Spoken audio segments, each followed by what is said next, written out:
the Diversity, Equity, and Inclusion Center, after we have that executive order go through, all we've seen now is nobody getting fired and then them rebranding that same center. Some of my buddies who are doing these debates, they're thrown out of campuses. They have their signs ripped up. They've been hit and they have to carry pepper spray around with them. You may not care about politics, but it cares about you.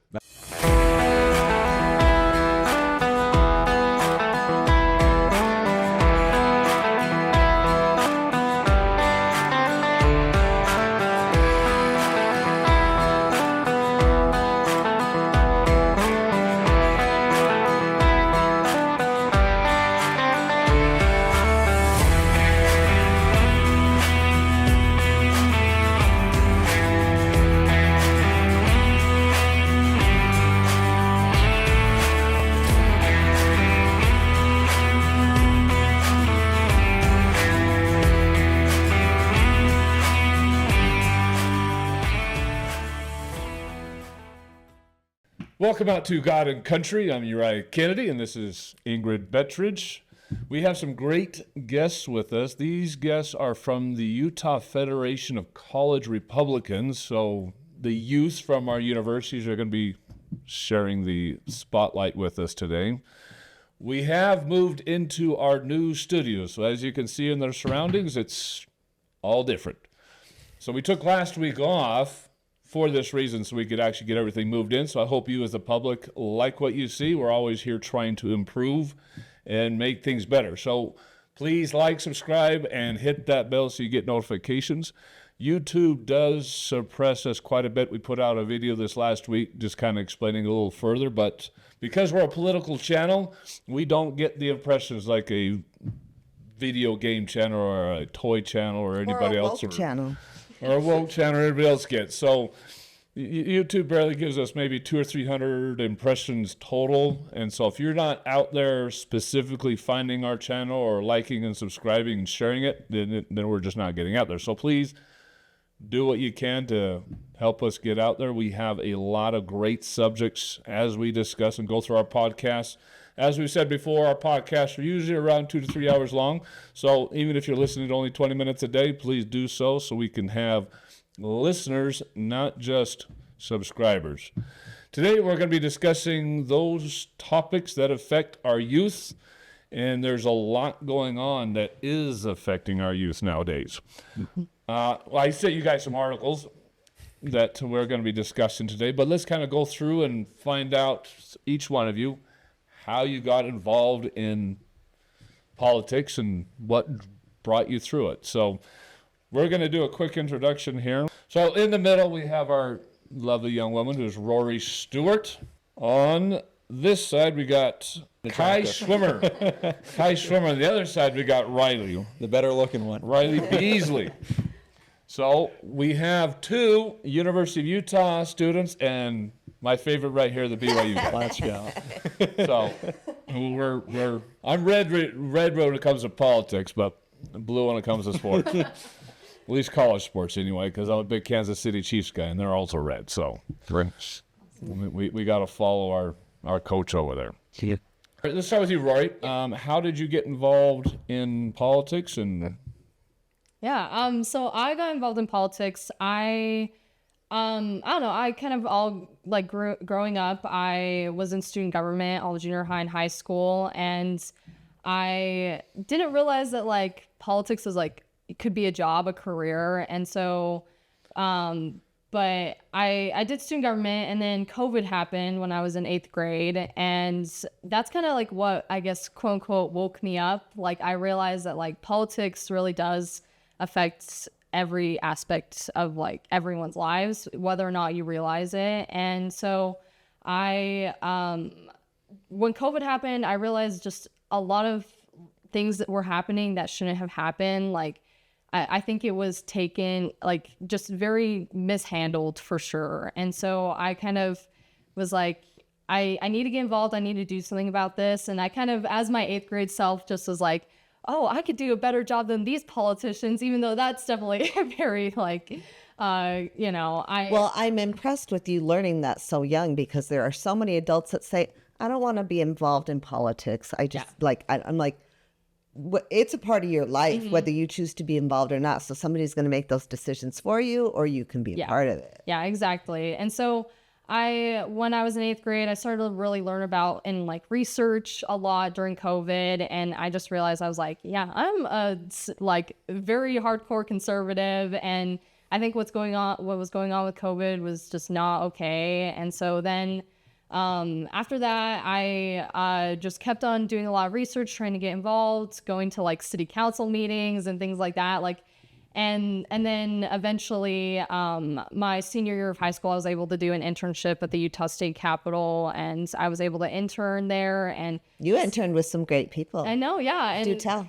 Yeah, I interned for Representative Karen Peterson, and then I ended up meeting a couple other legislators there. I met Trevor Lee, I met Carrie Ann Lisenby. And yeah, it was just a great experience. I was able to learn so much about the legislative process during that time, and it really just reaffirmed me like I wanted to go in politics, and I really want to make a difference in our like society, and in Utah specifically. I think like Utah does a lot of great things, but we also can improve, of course. And so yeah, so that's kind of like how I got involved. Were your parents very political at all? No, they really weren't. They were just like, they vote on election day and that was about it. Like they've always kind of subconsciously raised me in like more conservative, like leaning views, but we never really talked politics in my household. We just kind of were like, I don't know, we just never talked political. I grew up religious. I'm LDS, but yeah, I kind of subconsciously grew up conservative, but we never talked politics. My parents would vote on election day, and that was about it. And so it was very like. Are they surprised by your involvement? Yeah, they were surprised. Like when I told them, I was like, yeah, I want to go into politics. Like I want to like do that for my career. They were very shocked. They were very surprised, and they were excited for me, but they're also very worried because like, you know, it's a very polarized and like scary time to be in politics. And so they were definitely concerned, but they're like, you know what, we think this is like definitely the right thing and makes sense. It makes sense for kind of like, you know, like just kind of my life and things like that. But yeah, so they were definitely not involved. And I was the one who definitely got them more involved. Like I keep them up on like things that are going on in the city, like cities and things like that in Utah. So you attend more civic events than I see my own neighbors attending. I go to simple, small things and Rory's there. Yeah, no, yeah. I think it's very important to like show up and be present, and especially since I want to learn like everything that there can possibly be in the world of politics. And I want to understand and like get a wide perspective of just views and like. So the best way to do that is attending events, attending and showing up and understanding and sitting there and listening. And so I try to do my best to show up and understand like these difficult policy issues. And really does your family value your opinion? Yeah, they do. They really do. They trust like what I say, which I feel like is very like surprising, like, you know, but yeah, they definitely value my opinion. And like when I tell them like things are going on, they like most of the time agree with me and like are very like, we're glad you're doing the research for us. So and yeah, I'm glad I've been able to like really bring them more into the political world and stuff like that, because before, yeah, they weren't involved. And so I'm glad I'm able to get like at least my family and hopefully more people, like, you know, that's why I'm part of College Republicans, because I want to get more like younger people involved in politics, because it's totally changed my life and like improved, and like being civically involved has totally improved my life and made me a better citizen of like Utah and the United States, and really just made me a better, like a well-rounded person in general. So. Well, that's good. It's very uncommon for youth to be that involved, particularly when the parents are not very political. I mean, my kids have gotten political because I'm like ultra political. So, and my daughter kind of shies away from a little bit because she doesn't want to rock any boats, anything. But my boys are all very, very political. So it's kind of interesting. So it's funny to find somebody who goes political when She's researching in 8th grade. Parents are The other not. ones are like, what lipstick should I wear? Yeah. No, I felt like there was definitely a need for it, especially, COVID was the main motivator for me, was just like that really just opened my eyes of like, like education, like, not just because before I just was like, oh yeah, I paid sales tax and like that's the most the government influences me. And that was so naive of me to think like education, just like roads, lights, like literally everything. Yeah, everything. So Kai, does any of that ring true in your life? Yeah, what I was thinking, I was listening to it. I'm like, wow, this is actually very similar to how I got involved. My parents also not political at all. They have their leanings. We would discuss stuff more so now, but they definitely were not the ones who inspired me to get into politics. But they did foster in me a love for debate, which started, debating how long I could stay out or like a curfew or screen time or something like that. And they said, rather than complain that he's, debating these rules and whatnot so much, we're going to encourage him to do it at least competitively in high school. So I did that all through high school, but it was in middle school where I had a couple good teachers who actually did talk about some stuff in the classroom, not in an activist way, the way we typically see it now, but genuinely like fostering debate and encouraging students to research opinions and address them in class. And for me, my 8th grade experience was the 2016 election. So kind of a different catalyzing moment. I didn't have COVID, but I had this election where, politics became so much more relevant, or at least entertaining for a lot of people in the country. And for me, I just saw so many people complaining. That was what I, as an 8th grader, was picking up on. It's like, there's so many people whining about what is being said in these debates, or they're misconstruing things that, for instance, Trump was campaigning on.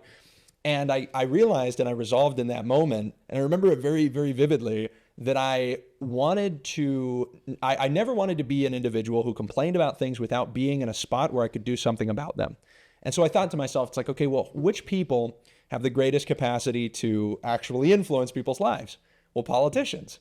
And you have all these people who complain about it, but they don't actually, make their voice heard. They don't even vote. They don't vote in local elections. And so I resolved, okay, well, I guess I'll be a politician, because that's where I can actually do stuff. How old were you at this time when you're deciding this? I was 13 or 14. That is crazy. same age as me. Yeah. And I didn't even know what I was going to, run on, or like what I believed. I just kind of knew that I wanted to be in a spot where I'd be able to do something about my beliefs. I didn't want to be acted on. I wanted to be an actor for myself, right? And so in that moment, I began to think more about political issues. And of course, in 2016, that becomes this much more contentious and much more, overarching part of all of our lives. I had also been doing kind of skit comedy videos on my Instagram. So for me, it was very natural to take this newfound kind of interest in politics and these political issues and turn it into kind of video content creation. And then by the time that the pandemic rolls around and we've got quarantine, TikTok, this little app nobody had heard of really, or fewer people had heard of, starts taking off. And I had been doing stuff on Instagram just for like people in my high school and middle school, just making these funny videos. But I realized, I can actually use this platform to start posting about political stuff.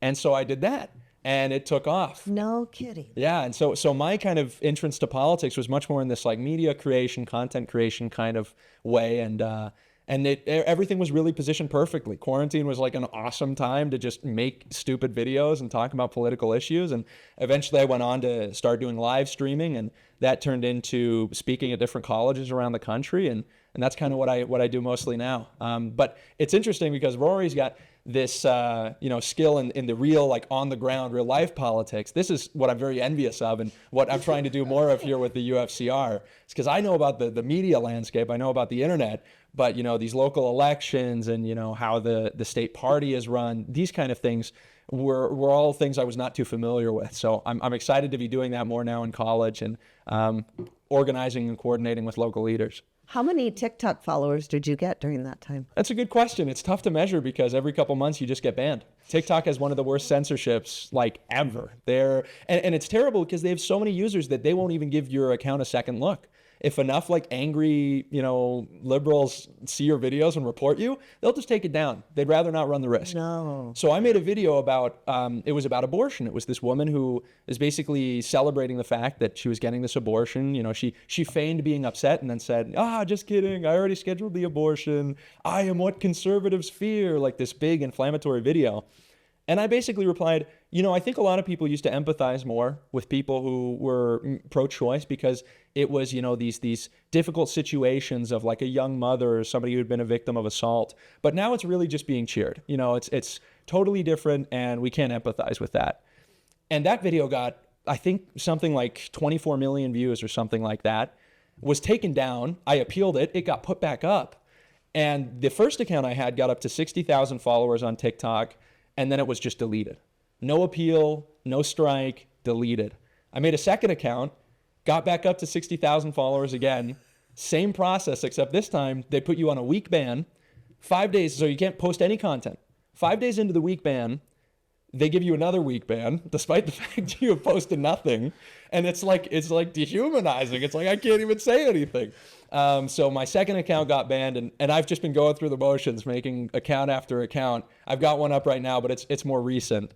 But yeah, that's what I have been doing in the last couple of years. So hundreds of thousands, but you don't know actually how many followers it is because they get axed after every couple months. Would you share the same content like on Instagram or any of the other? I should have been doing that the whole time. The issue is that Instagram didn't have a very well integrated, like the way they have now with Reels. Mm-hmm. It was very different at the time that I was starting out. But now that I'm back, I am doing that. I'm posting similar short form content onto Instagram, Twitter sometimes, or X, and TikTok.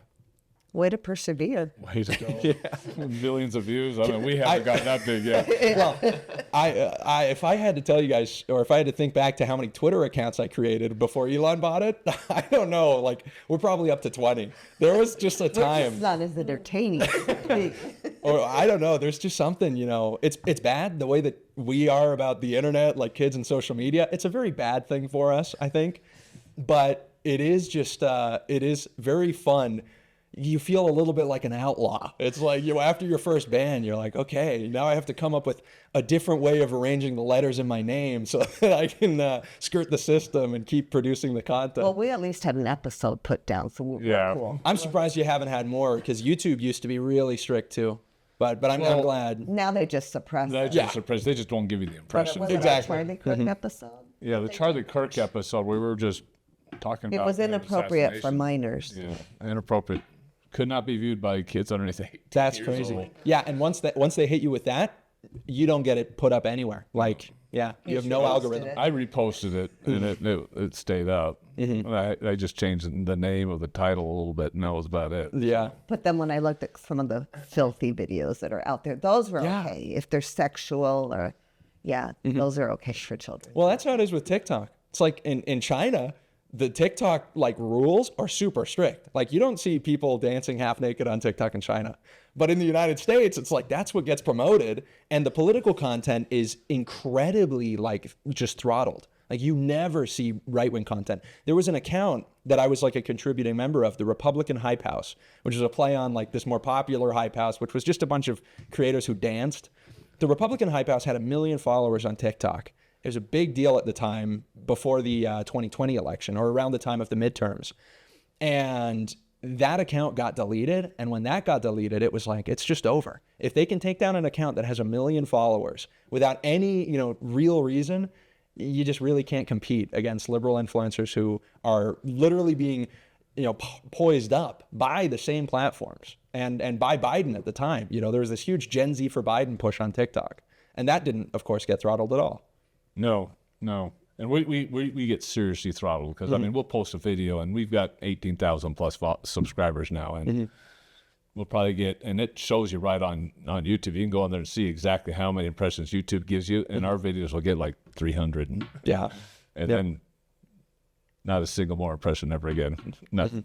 But Yeah, still, it's pretty bad. the fact you guys have gotten up to 18,000, YouTube is a battle. YouTube's the toughest to grow on for sure, for that reason exactly. TikTok, the reach is wide, so you've got that advantage. But what you also have the disadvantage of is they're not people who are going to stick with you. These 18,000 people, they decided, they clicked that button. So, good for you guys. YouTube is the real struggle for me too. Yeah, it's a struggle. Well, Riley. What's your story, Riley? Yeah, how do I follow both of these great stories? That's rough. First off, I just want to thank you both for having us on this podcast. That is really nice of you both. I want to say to all your viewers to go like and subscribe and hit the bell just so that we're not getting throttled anymore on YouTube, right? We need to have our reach. Like the videos because it helps the algorithms. Let's really pump up this video and all your other videos too. Let's make that a goal of everyone that's watching this year. Amen. Unlike Rory and Kai, I wasn't ever heavy on the social medias. I think social media is overall probably not a net positive here. I think it does a lot of damage, especially to the youth. And then I also wasn't going to city council meetings at the age of 14 like Rory. So that's not something that I, really aspired to do when I was younger, as I would assume most kids don't. I was playing in the sandbox and swinging on the swings. But really my story originates in college where I see just how liberal these campuses are. I didn't come from a political family. My uncle or, my in-law isn't the governor or a senator or a congressman or woman. I never wanted to get into politics. And I think anybody that really aspires to get into politics, you got to really know their motives. But when you go through an experience like COVID or like campus nowadays, and you see just how liberal the individuals there are and how un-American the values that they, are principled in now, it's kind of disheartening. It's sad to see that we've got to a place where the majority of people, and the majority of women especially, favor socialism or even more radically communism. So what do we do when we're in a situation when you grow up as a very pro-American individual and then you are thrown into an environment that hates you, hates your country, and hate everything that you value and appreciate in your own state, in your own backyard? I only live 20 minutes away from the University of Utah campus. I have grown up in this area my entire life. Utah is my home, and I see the people that are coming in here that are benefiting from my home, then throwing it back in my face and saying that they hate this place. To me, this is the place, right? And then when people come here and hate on my home, hate on my country, hate on my state, it really makes you wonder if we're not here to get involved, if we're not here to step up and stand up for what we believe, who is, right? If we lose what you guys have blessed us with, which is this state and this country and this environment, and we let it go to waste, then what are we fighting for? What is it all for? And then, like I said, if we don't stand up now, nobody is. And that's really something that I really understood first when I got into college. I wish I got involved when I was younger because I think I could have done a lot of good. But the reasons that really I want to fight for this country is because I see where if we don't, our generation, I don't think the outlook of what we're going to receive is that all that good. You're right. And you're just going to get an education. How difficult is it in that atmosphere? How does that affect you trying to get an education? Yeah, we saw it a little bit in high school, and I'm sure our two other guests here could attest to that as well, but it wasn't nearly as bad as once you actually get on a university. And I would say I've spent a lot of time on all the different campuses in the state of Utah. They're all left-leaning. The University of Utah is really the most radically left. We see professors and really the majority of the student body there that really idolizes these really left-leaning ideologies. And it's difficult going in there, having these strong, Utah-born. I'm a member of the Church of Jesus Christ of Latter-day Saints, and I really, lean into that. But when you have all these individuals that are grading your papers and marking down your grades, and if you have any conservative leanings where you're being discriminated on a bias there, it's what do you do, right? Because I'm paying all this money to attend an institution which hates my ideology, is going to discriminate against me, and then not let me pass or make me have to go through some DEI trainings or responsibility training so I'm not harassing people for something that I write on a piece of paper where it's has any sort of conservative leanings. It's disruptive. What do you do when you're go into that way? deeper? What do you mean by they're actually making you go through a DEI training? Have you actually had to go through these? When you start there, you have to go through a whole list of discrimination, bullying, harassment. And what do they actually supposedly teach you in these trainings? Oh, nothing. Most people just skip through them. Like, they don't actually read them or like listen or watch the videos that are on these trainings. They just try to get through them as fast as possible. I mean, it's one thing to kind of go through and say, okay, don't bully, don't. I mean, I get Well, that. we all know we should be good humans. Yeah. But what do they consider bullying? I mean, if I'm just saying that I'm a good Christian, I believe in Christ and all this kind of stuff. You're a bully. Are they in these classes in the literature itself and what they have written down? Are they labeling that being a bully if you're conservative? No way is it written like that. They're not that outspoken about it yet, but I believe if we don't make change now, I wouldn't be too surprised if we do something written, no conservatives on campus or something. That wouldn't surprise me if we get too far down this road that we're already on. But to your point there, it's not that bad yet.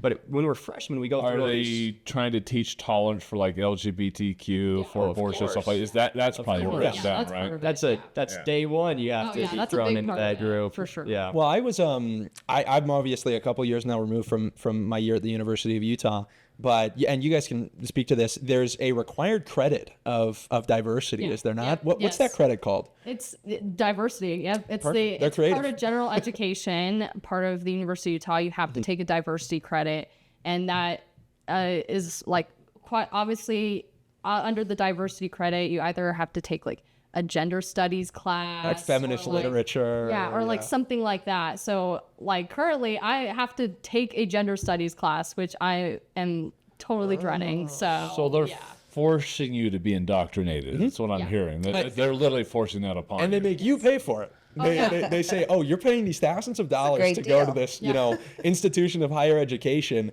And you want to like pursue an education that you want. And it's like, okay, gen eds are awesome, being well-rounded. That's fine. Math, science, all of these things are great. I believe that people ought to be well-rounded and, intelligence, education, knowledge, all of these things should be sought after. The issue is when you start saying that like, critical race theory or gender theory that comes from like this very, very progressive era, post-1960 and post-World War II, that you have to start seeing these things as equally legitimate with science, math, like general arts or competency in other fields of study. That's the real problem. This is part of your general education. If you include that as legitimate as some of these other things that are literally just the laws of the universe, like understanding the way that the world functions, then you do a great deal to, as you were saying, Uriah, you do a great deal to legitimize those fields as something of equal importance, when in reality, no, this is a matter of opinion. There are people who disagree, but the disagreement has been removed, and there has now been this oppressive force of these institutions of higher education to make their liberal and political perspective the law. And I mean law in like a universal sense. They want it to be as set in stone as the laws and rules of math are. Now, the current administration has said that you have to take this out now, correct? Well, supposedly you have to take out DEI, but they're still finding a lot of it in there, and the Trump administration is trying to weed that out, but he's getting a lot of pushback, a lot of fight, and there's a lot of court battles going on right now about the whole thing. Well, the biggest thing there, though, personnel is policy here. When you have a DEI center, and they call it, the Diversity, Equity, and Inclusion Center, after we have that executive order go through, all we've seen now is nobody getting fired, and then them rebranding that same center. We talked about that. And then still doing all their policies. It's just moved underground now, but all the same things that they were doing prior is still ongoing, which is in defiance of the law. Mm-hmm. Well, and not to mention, you really can't divorce these political perspectives from whatever class you're taking. Like, even if it's not in this diversity GE class that you have to take, I was taking classes of economics and genetics. In genetics, I was told about white supremacy. We spent like an entire unit talking about how, the real battle here is white supremacy. And it's like, I really kind of just want to figure out like what the human genome is all about. Like I'm trying to figure out these cool aspects of, our reality. I'm not trying to get a lecture about white supremacy. And then in my economics class, this professor subscribes to like modern monetary theory, totally, anti-free market. And he's like, well, this is just kind of the consensus. It's like, not really. We've just gone so far from the institutions that used to teach us, how to think and allow us to explore stuff for ourselves. And we are now at the point where, you're being told what to think. And the issue is that in the minds of a lot of people, there exists this, perfect parallel between what the institution says and what the overarching truth must be. And it's funny because every once in a while you start to see that gets pushed back against. Right now, for instance, with RFK, obviously, and some of the changes that are being made in the CDC and others, there have been statements that say, hey, look, maybe the science isn't as settled as we thought about issues relating to vaccines. It's not even like a, yes, this is the fact, because we haven't said that. We haven't said there's a 100% truth. We've said, okay, maybe there's stuff where the science has yet to be settled. And as soon as that happens, as soon as the CDC issues not even a statement but an asterisk next to some of these things that were prior, seen as absolute medical truths, a lot of people who are liberal are going to say, well, actually now what the authorities say doesn't matter at all. And they used to, hail to the authorities as the absolute reference for truth, but they are now quickly realizing that there are actually some things that, differ, that it's not just, what the government says is true, but rather there are conversations to be had, and those conversations are much more important than just what your teacher is telling you. This is Uriah Kennedy with God and Country, and one of the main reasons why I live in the great Rocky Mountains of Utah is because I am constantly getting out into the mountains and going hiking, camping. There is nothing, absolutely nothing that I enjoy more than getting out and hiking the great landscapes that we have here. From the great national parks we have, Bryce Canyon, Zion's Canyon, to the great mountains of hunting and fishing here in the Uintas and other major attractions we have in the Rockies. Everybody has the ability to get out and just enjoy the great outdoors across this country. One of the best and only ways to do that is with the proper equipment. You have to go out with the proper equipment, whether that's tents or sleeping bags or coolers or lanterns or cooking utensils or apparel that you need to keep yourself warm or keep yourself dry. It doesn't matter what it is. We know that Coleman makes everything, absolutely everything in the outdoor arena. I have used Coleman products since I was a little kid, and now I'm sponsoring them. Everybody knows and trusts Coleman. Coleman's been around for generations. Your parents have had it. Your great-grandparents have had it. Coleman has been around for a very, very, very long time, and we all know the Coleman products. We want to thank Coleman for helping us with this channel. We would ask you to click on the QR code that's popping up on your screen or the link that is in our description and go to Coleman using the QR code popping up on your screen or the link in the description to buy all your outdoor needs and equipment from Coleman. It has to go through our QR code or through the description in order to support this channel, so we would ask you to support the channel. Click on the QR code or the link in the description and get all your outdoor equipment, your tents, your sleeping bags, your camping utensils, anything that you possibly need for the great outdoors. Get it through the QR code or the link in the description.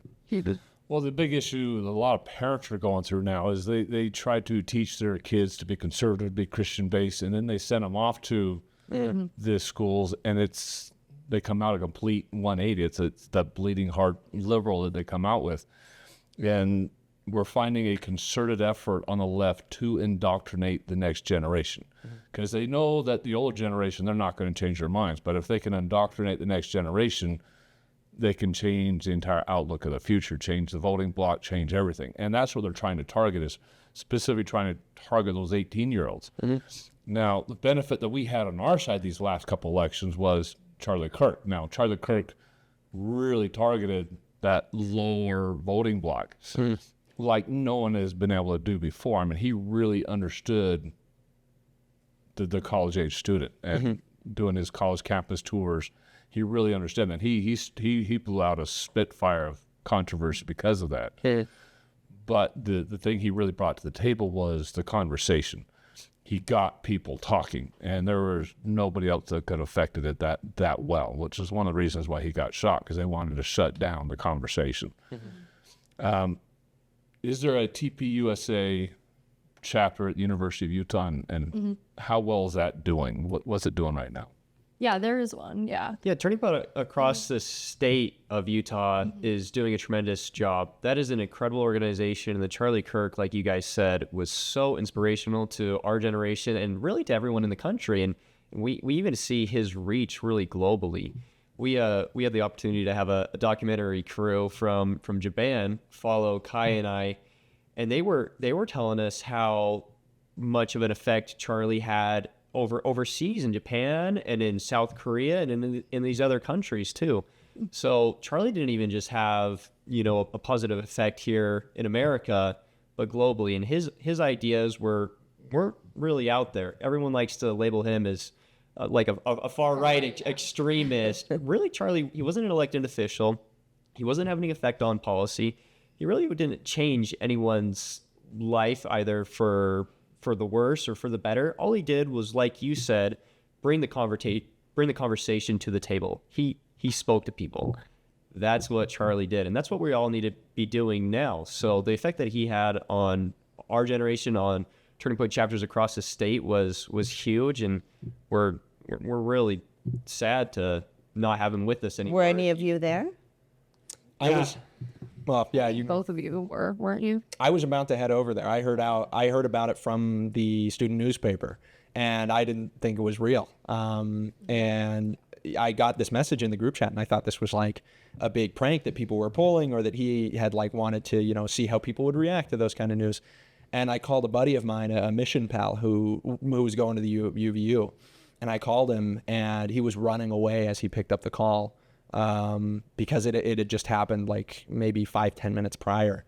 And it was insane. Like I couldn't believe it. And so I did what I could from what I, where I was at, which was just my bedroom about 10 minutes from the UVU campus. And I like booted up a live stream and just started calling people who were there, trying to figure out what had happened, trying to break this story, because nobody at that point outside of Utah knew. And I was messaging people that I knew, letting them know what had happened, because it was nobody could believe it. I mean, it is one of those things that you really, I think very few people truly understand that that's on the table for a lot of people, that kind of violence, that maliciousness is a reality of our political situation to a lot of people today. And you can't be overly cautious, but I think it's just so difficult because of that stark contrast. A guy having a conversation with young kids and just this brutal violence. Those two things exist in totally different worlds to us. And to see them collide like that, to see the violence brought to peaceful speech was, it was a huge wake-up call. Well, they just needed one person on social media to say he was spewing hate, and they bought it. Yeah. Hook, line, sinker, no evidence. And then, some things were spliced together to make that look like that was true.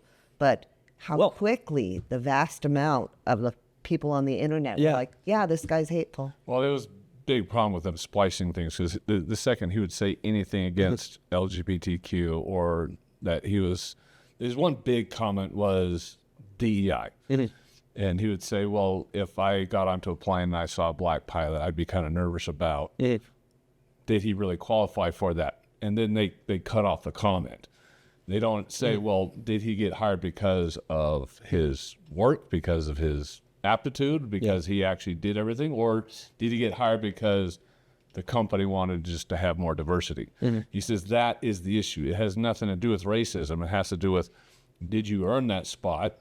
Or was it Somebody just forced you to hire somebody because of the color of their skin. color of their skin? Yeah, and that's the MO. Since Trump with the very fine people comment, I mean, it's like, come on. Like, that was the big one for a lot of people. It's like, oh, Trump said there were very fine people on both sides. And then they cut it right before he says, not the neo-Nazis, not the white supremacists. Like, I don't know. Yeah, that, I think, you're right. The splicing's a big problem, but I also think it does a great deal to wake people up to how deceptive people are in addressing Well, they're purposely deceptive. They're purposely trying to deceive, particularly the younger generation, to suppress anything that is good or wholesome. And for what goal, by the way? To justify it. Yeah. It's like anybody who assumes, well, I'm only splicing together these videos of Charlie Kirk after his assassination to educate people. No, you're trying to justify his murder. You're trying to say that, well, the murder's not that bad because he said these things that are bad.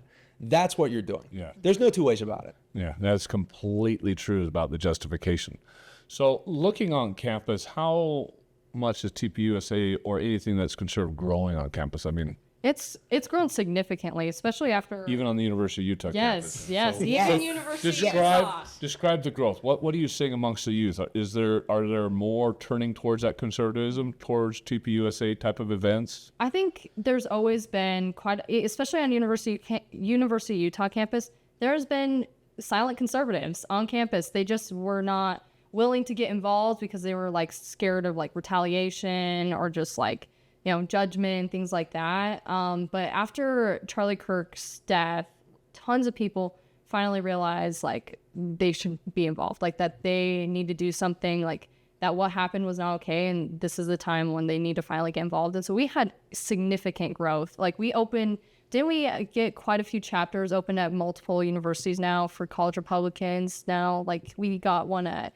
UVU now. We got we got quite a few now at almost every like college, like university in the state, because people finally realize like, no, I need to not be silent anymore. I need to like actually be involved. And so even at University of Utah now we have like a turnout. Like before we would not have much turnout at our events because people were either scared to go or things like that. But now we have like people showing up and people being willing to engage and things like that. So it's been awesome. I've been noticing that quite a bit because before Trump got into office, there's considerable amount of fear. No one spoke out. No one said anything. Everything was kind of very, very hush hush. Now, once he got into office, and I'm talking about the second time, the 2020 election, everybody was afraid to discuss him, that they're supporting him, anything. And then once people saw that he not only won the Electoral College, but he won the popular vote, all of a sudden everybody was openly willing to talk about it. You find even Fox News anchors that were obviously conservative, all of a sudden they are talking about God more often. I mean, they'll have 30-minute conversations about God right on national TV. And that never happened before. Not ever. Yeah, you have a lot more in the podcast world. People like Sean Ryan, Tucker Carlson, they never spoke much about God. And all of a sudden, those conversations are becoming a lot more in depth, and people are actually becoming a little bit more open about that. Yeah. So, and Trump started that. Charlie Kirk obviously helped it because he's a big part of that. But what do you think where that fear comes from the youth? I mean, why are they afraid to come out and stand up for something? Because you're right, they feel like, well, they're going to come on top of me. I'm going to get some type of retaliation. Something's going to happen to me. Why are the youth afraid of that? I feel like just at universities, like professors will you could potentially not graduate. Like they will give you poor scores on tests or essays and things like that, and so like they don't want to risk that because you're paying a lot of money into these institutions, and so you're risking losing money and time and effort, and also like think about just like personal relationships. People don't want to have those be affected. Like they want to still be friends with people. They still want to have like a good network of people that they're friends with and things like that. So if they speak up and their friends disagree with them and decide they don't want to be friends with them anymore, then they feel like like bad about themselves. And which I personally I think if someone is not willing to be your friend based off political views, then they're not a good friend. But some people don't feel that way.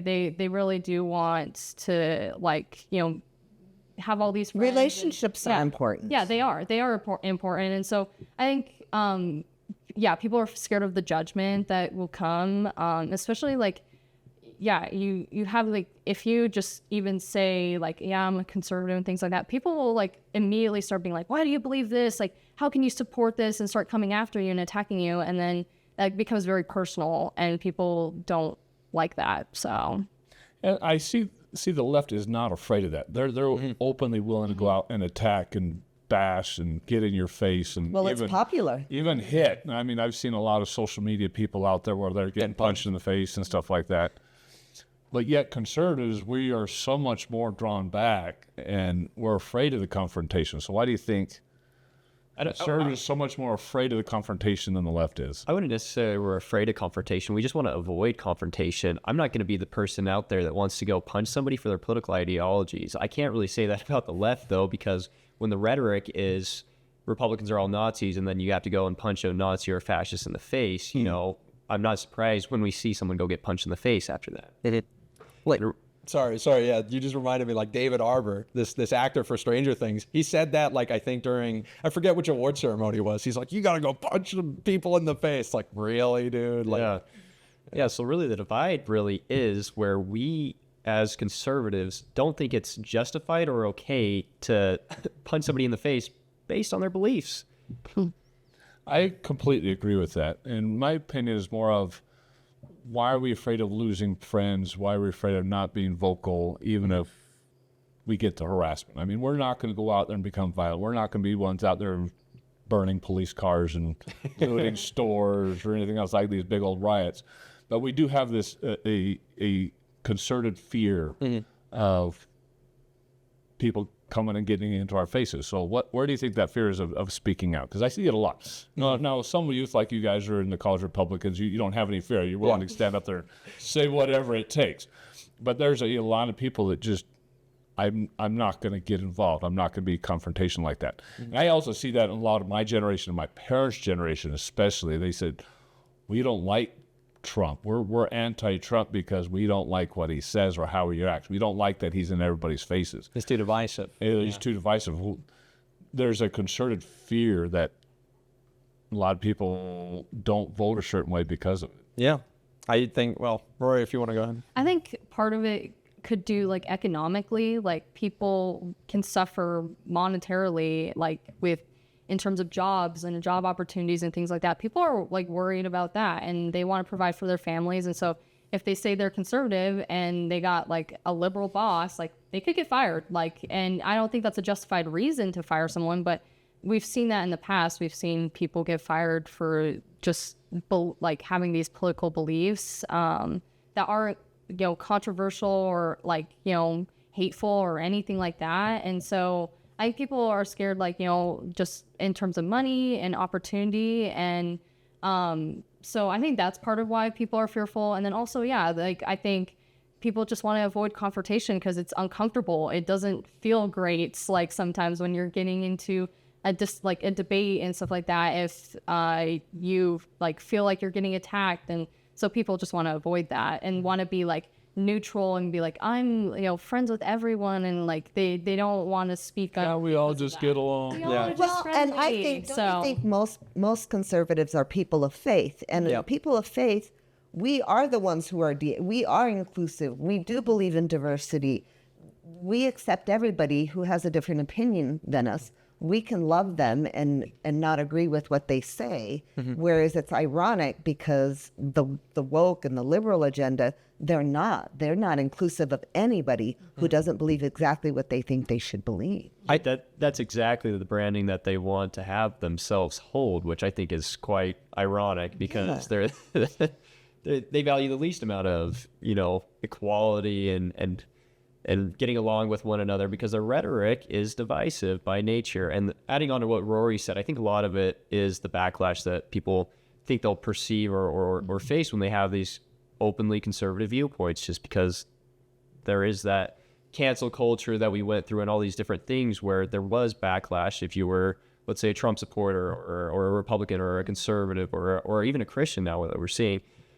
So I think a major thing that's happened since September 10th, though, is the sentiment. It's shifting. It's changing. I think people are more open to standing up for what they believe in. I think a lot of people are actually realizing that America is worth fighting for. and that we have to be the future of this country. And if we're not going to be standing up, nobody is.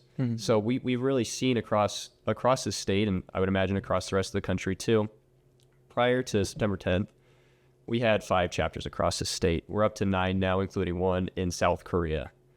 So just that alone, we've seen our membership almost double. We've seen more people want to get involved, more people want to learn about the process, more people want to be civically engaged, come to an event, talk to their legislator. We've had more people go and knock doors in municipal elections that we've helped out with candidates than ever before. And these are races that are nonpartisan, but people don't want any more of this woke agenda. They don't want any more of these liberals that are spewing this divisive rhetoric, and they want conservatives in. I think Have you people are willing to stand seen up. any violence on campus due to any opinions? I mean, actual violence. Have you seen it? Well, I would say September 10th was Outside huge example outside of of that. Charlie Kirk, I'm just saying amongst the students, have you seen any? Have you seen any violence? Well, I was in UC Irvine. I was giving a speech over there shortly after I came back from my mission. It was around April, I think, and they were having a Free Palestine protest. And of course, the way that things on the left go, it doesn't matter what protest it is, everybody's showing up. It's you've got a Black Lives Matter flag, you've got LGBTQ stuff. It's just that. I mean, that's the nature of intersectional politics, is that all of these movements go together. They intersect. And they had I kid you not, a paper mache doll of one of their deans, who I think I forget what he had done on the campus. Maybe he was related to the campus sponsoring or protecting Israeli students. I forget what the issue was, but they had made a paper mache doll of the dean, and it looked like a piñata. For me, and So doing him an effigy. literally, I was are they threatening to beat this guy with a bat? I don't know what they're pointing at. So I think a lot of it is in the symbolism. It's in the kind of the way that they go about doing their activism is kind of inherently or implicitly violent. You talk about toppling the cop cars, right? This is something that we saw here in Salt Lake, a couple summers back with the Black Lives Matter protests and with several protests. And on college campuses, I have buddies that do the same thing that Charlie Kirk did. They do these debates, and we'll hopefully see a couple here in the state of Utah in the next few months. But some of my buddies who are doing these debates, they're thrown out of campuses. They have their signs ripped up.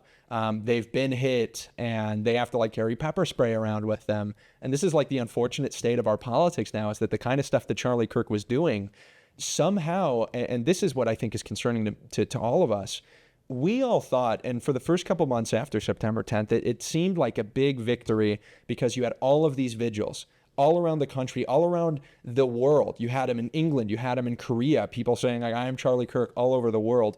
All of these were peaceful. The only violence that broke out was people who were literally smashing these vigils. And those people weren't right wing. None of them were. So that was, to me, very heartwarming that we can have this huge unity as people who are mourning the loss of Charlie Kirk and the ideas that he stood for, trying to promote them and keep them going. The fact that we could do that peacefully, to me, and the fact that we actually did something, because the right wing, you're right, is we just don't have the same activist culture that the left does. That's a huge issue, is all of the views that we have, we really don't go out and make noise about it, because we favor ordered society. We favor civility. We favor when things go well and when it's quiet and when we have our families. We are very much inspired by this live and let live, classical liberal or libertarian mindset. That is, I think, a big part of why we were not activist. But now, unfortunately, despite all those victories, it seems that there is a greater acceptance of violence in response to speech on campuses, where people trying to do the exact same thing as Charlie Kirk are being met, in New York. I have buddies at college Republicans clubs over there, are met with chants of first this Ciao Bella song, which was inscribed on one of the bullets that the shooter had, which is this anti-fascist song, I believe, from Italy, and chants that Charlie was just the first. That's insane. And wherever it hasn't broke out into overt or explicit violence, it's implied. The threat is there. And the left is beginning to use that threat as a way to shut down speech. Well, it's where it is going to become much, much more than applied. I mean, Charlie Kirk was the first. Yeah. And he's only going to be the first. And people are going to be shocked when that starts happening more and more often. Because what the left is facing is that they no longer have power in the House or the Senate. They don't have the White House. They don't have the Supreme Court. Now Trump is getting rid of their deep state operatives. Because even when they didn't have the House, they didn't have the Senate, they didn't have any of these power positions, they still had the deep state, and they still had money that they could float around. They could float stuff from USAID, they could float stuff from Department of Education, Department of Defense, and they would just secretly abscond money and just funnel to these programs. And so with their deep state operatives, they're these employees that are very, very woke we have on our campus and stuff like that. They would say, okay, I need this program to happen. Here's an account, here's some money in it, make the program happen. So they didn't need legislation, they didn't need an executive order, they didn't need anything. But now with Trump trying to get rid of all the funding, shut down all these bloated departments, and try to fire and downsize the government, they're losing even that operation. So now we're painting them into a corner to where they are absolutely desperate. They're fighting like tigers and lions because they're seeing their power just dissipate. I think about what's happening in the FBI. You know, the FBI, there's this huge attack now from Democrats which says, well, Trump's actually, you know, he's anti-law and order because he's reducing the size of the FBI. It's like more agents are in the field. You know, they're not working desk jobs, throwing people in jail for hate speech or investigating like Americans. They're actually like arresting criminals. And the FBI has become more efficient. Like under the new leadership, under Kash Patel, you know, there's controversies there too, but it's gotten more efficient as it's decreased in size. And it's because so much fewer resources. A lot of people think that it has decreased in size, but it really hasn't. Just because the J. Edgar Hoover building is now empty doesn't mean he's fired everybody. No, they're actually out in the country doing what he told them to do, which is fight crime. Literally. Go out there and be cops. Let the cops be cops. I mean, that's what he said. Yeah, empty cubicles do not mean that the FBI is not doing the job that it should be doing. They try to twist that. Get it into the media, get that 24-hour news cycle going there and saying, yes, no, he's getting rid of the police and trying to paint a picture on top of us of what they themselves are actually doing. Exactly. And that's always the MO of the left is let's project onto the right what we ourselves are actually doing. I think the problem is we listen to that. Like for so long, the right wing has had this problem of ceding to the left's framework. It's like, dude, you guys don't care if they come after right-wing people because, oh, well, that's not very Christian of you. You don't believe in Jesus Christ.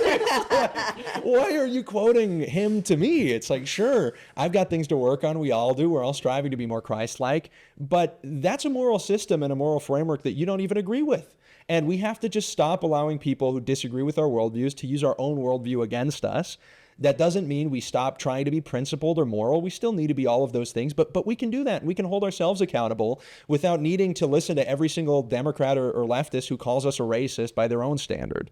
I mean, that's I think the biggest problem is we allowed them to handicap us. Yeah. My father was very anti-Trump for a long time, and it was because of that speech. And I've always sat down with him and I said, look, Trump fights fire with fire because if he doesn't, he'll get railroaded. The media will road him and the rest of us, and we will be silenced. So just because he is as outspoken as they are doesn't mean he's doing it wrong. Just because you lived in a generation where, well, let's just keep the status quo, no one yells at each other, let's just keep the peace here. And that's kind of their mindset. People are literally afraid to speak out. They're offended by those who speak out, are bold with their opinion. You can be bold, you can be outspoken, and still not be violent. Exactly. It's standing up for your values. It's standing up for what you know is right, and not letting them frame it in a way where good looks evil and evil looks good. And that's exactly what they're doing, is trying to mix that framework and then get everybody to buy in on it. And there's a lot of these older generation that's kind of at fault for letting a lot of that happen because... Well, that was the whole too. I don't want to be involved in politics. Yeah, exactly. It's like, I don't like the confrontation. I don't like the fight. I'm not going to be involved, right? But if you don't like the confrontation, you don't like the fight, and you're essentially allowing it to happen. And allowing it to happen is essentially you should just be voting for it anyway. Yeah, yeah. That's what you're doing. You know, you may not care about politics, but it cares about you. Right? It's absolutely going to influence your life, you know, whether you like it or not. And if all the good people who, you know, love to see these proper righteous morals as morals that their children are going to have, and that's what they teach their kids. It's like, you know, you teach your kids these truths, these morals, but then you say, well, but I'm actually, I don't believe that we should try and influence the national morale or the national culture at all. How do those two things compute? It's like the values that you believe will govern your family well. Of course, it's adapted at this individual level. Those values would likely also contribute very positively to the trajectory of the country. The issue is that you're right. We have allowed ourselves to think that you can't legislate morality. Well, what is law other than a reflection of the morality of the country? We do that all the time. The foundation of the country was based on that. It was based on a common law that was derived from religious morality in Scripture. And so, yeah, the fact that we allowed ourselves to cede that ground to say that, you know, despite being correct, we're not going to do anything about it. We'll let them be wrong on their own right. Well, the people who are wrong, they do believe in using the government. They do believe in using the state to impose their will on others. And so if all the good people don't believe in that, guess who wins? Yeah, I'd like to add to that. How can we be a divinely inspired nation if we lose the divine, if we don't cherish the divine, and if we don't uphold the divine? We are a Christian nation. We are a nation that has these fundamentals that are who we are. That it's made us the greatest country to ever touch this earth. If we lose that, then what are we really fighting for? What are we upholding, and why did our founding fathers sacrifice so much for us to come nowadays just to deny everything that they were principled in, that they were cherishing, and that they were putting their lives on the line to fight for? Yeah, and everything that's unfolding is part of our faithful tenet. I mean, we actually have read the story, and we're watching it evolve, and we're part of it right now. And I don't think God is not a part of every moment that's happening. And, you know, like Uriah has had a theory of, you know, why this happened to Charlie, and you know, was he preordained? Did he accept this calling to do this, to wake up this moment? I mean, was this all meant to be? Yeah. I'm pretty positive that's what happened, because there's always preordination. People are specifically called to accomplish something, and I've said this many times on the podcast that I'm positive that God went to Charlie Kirk and says, look, there's going to come a moment where it's going to look dark. It's going to look bleak. It's going to look like anything that's good or wholesome is under a shadow. I need to wake up the generation, and I need to buy myself a few more years before I send my son for the second time. So I need a wake-up call. So I need you to start a movement, but then I'm going to take you back.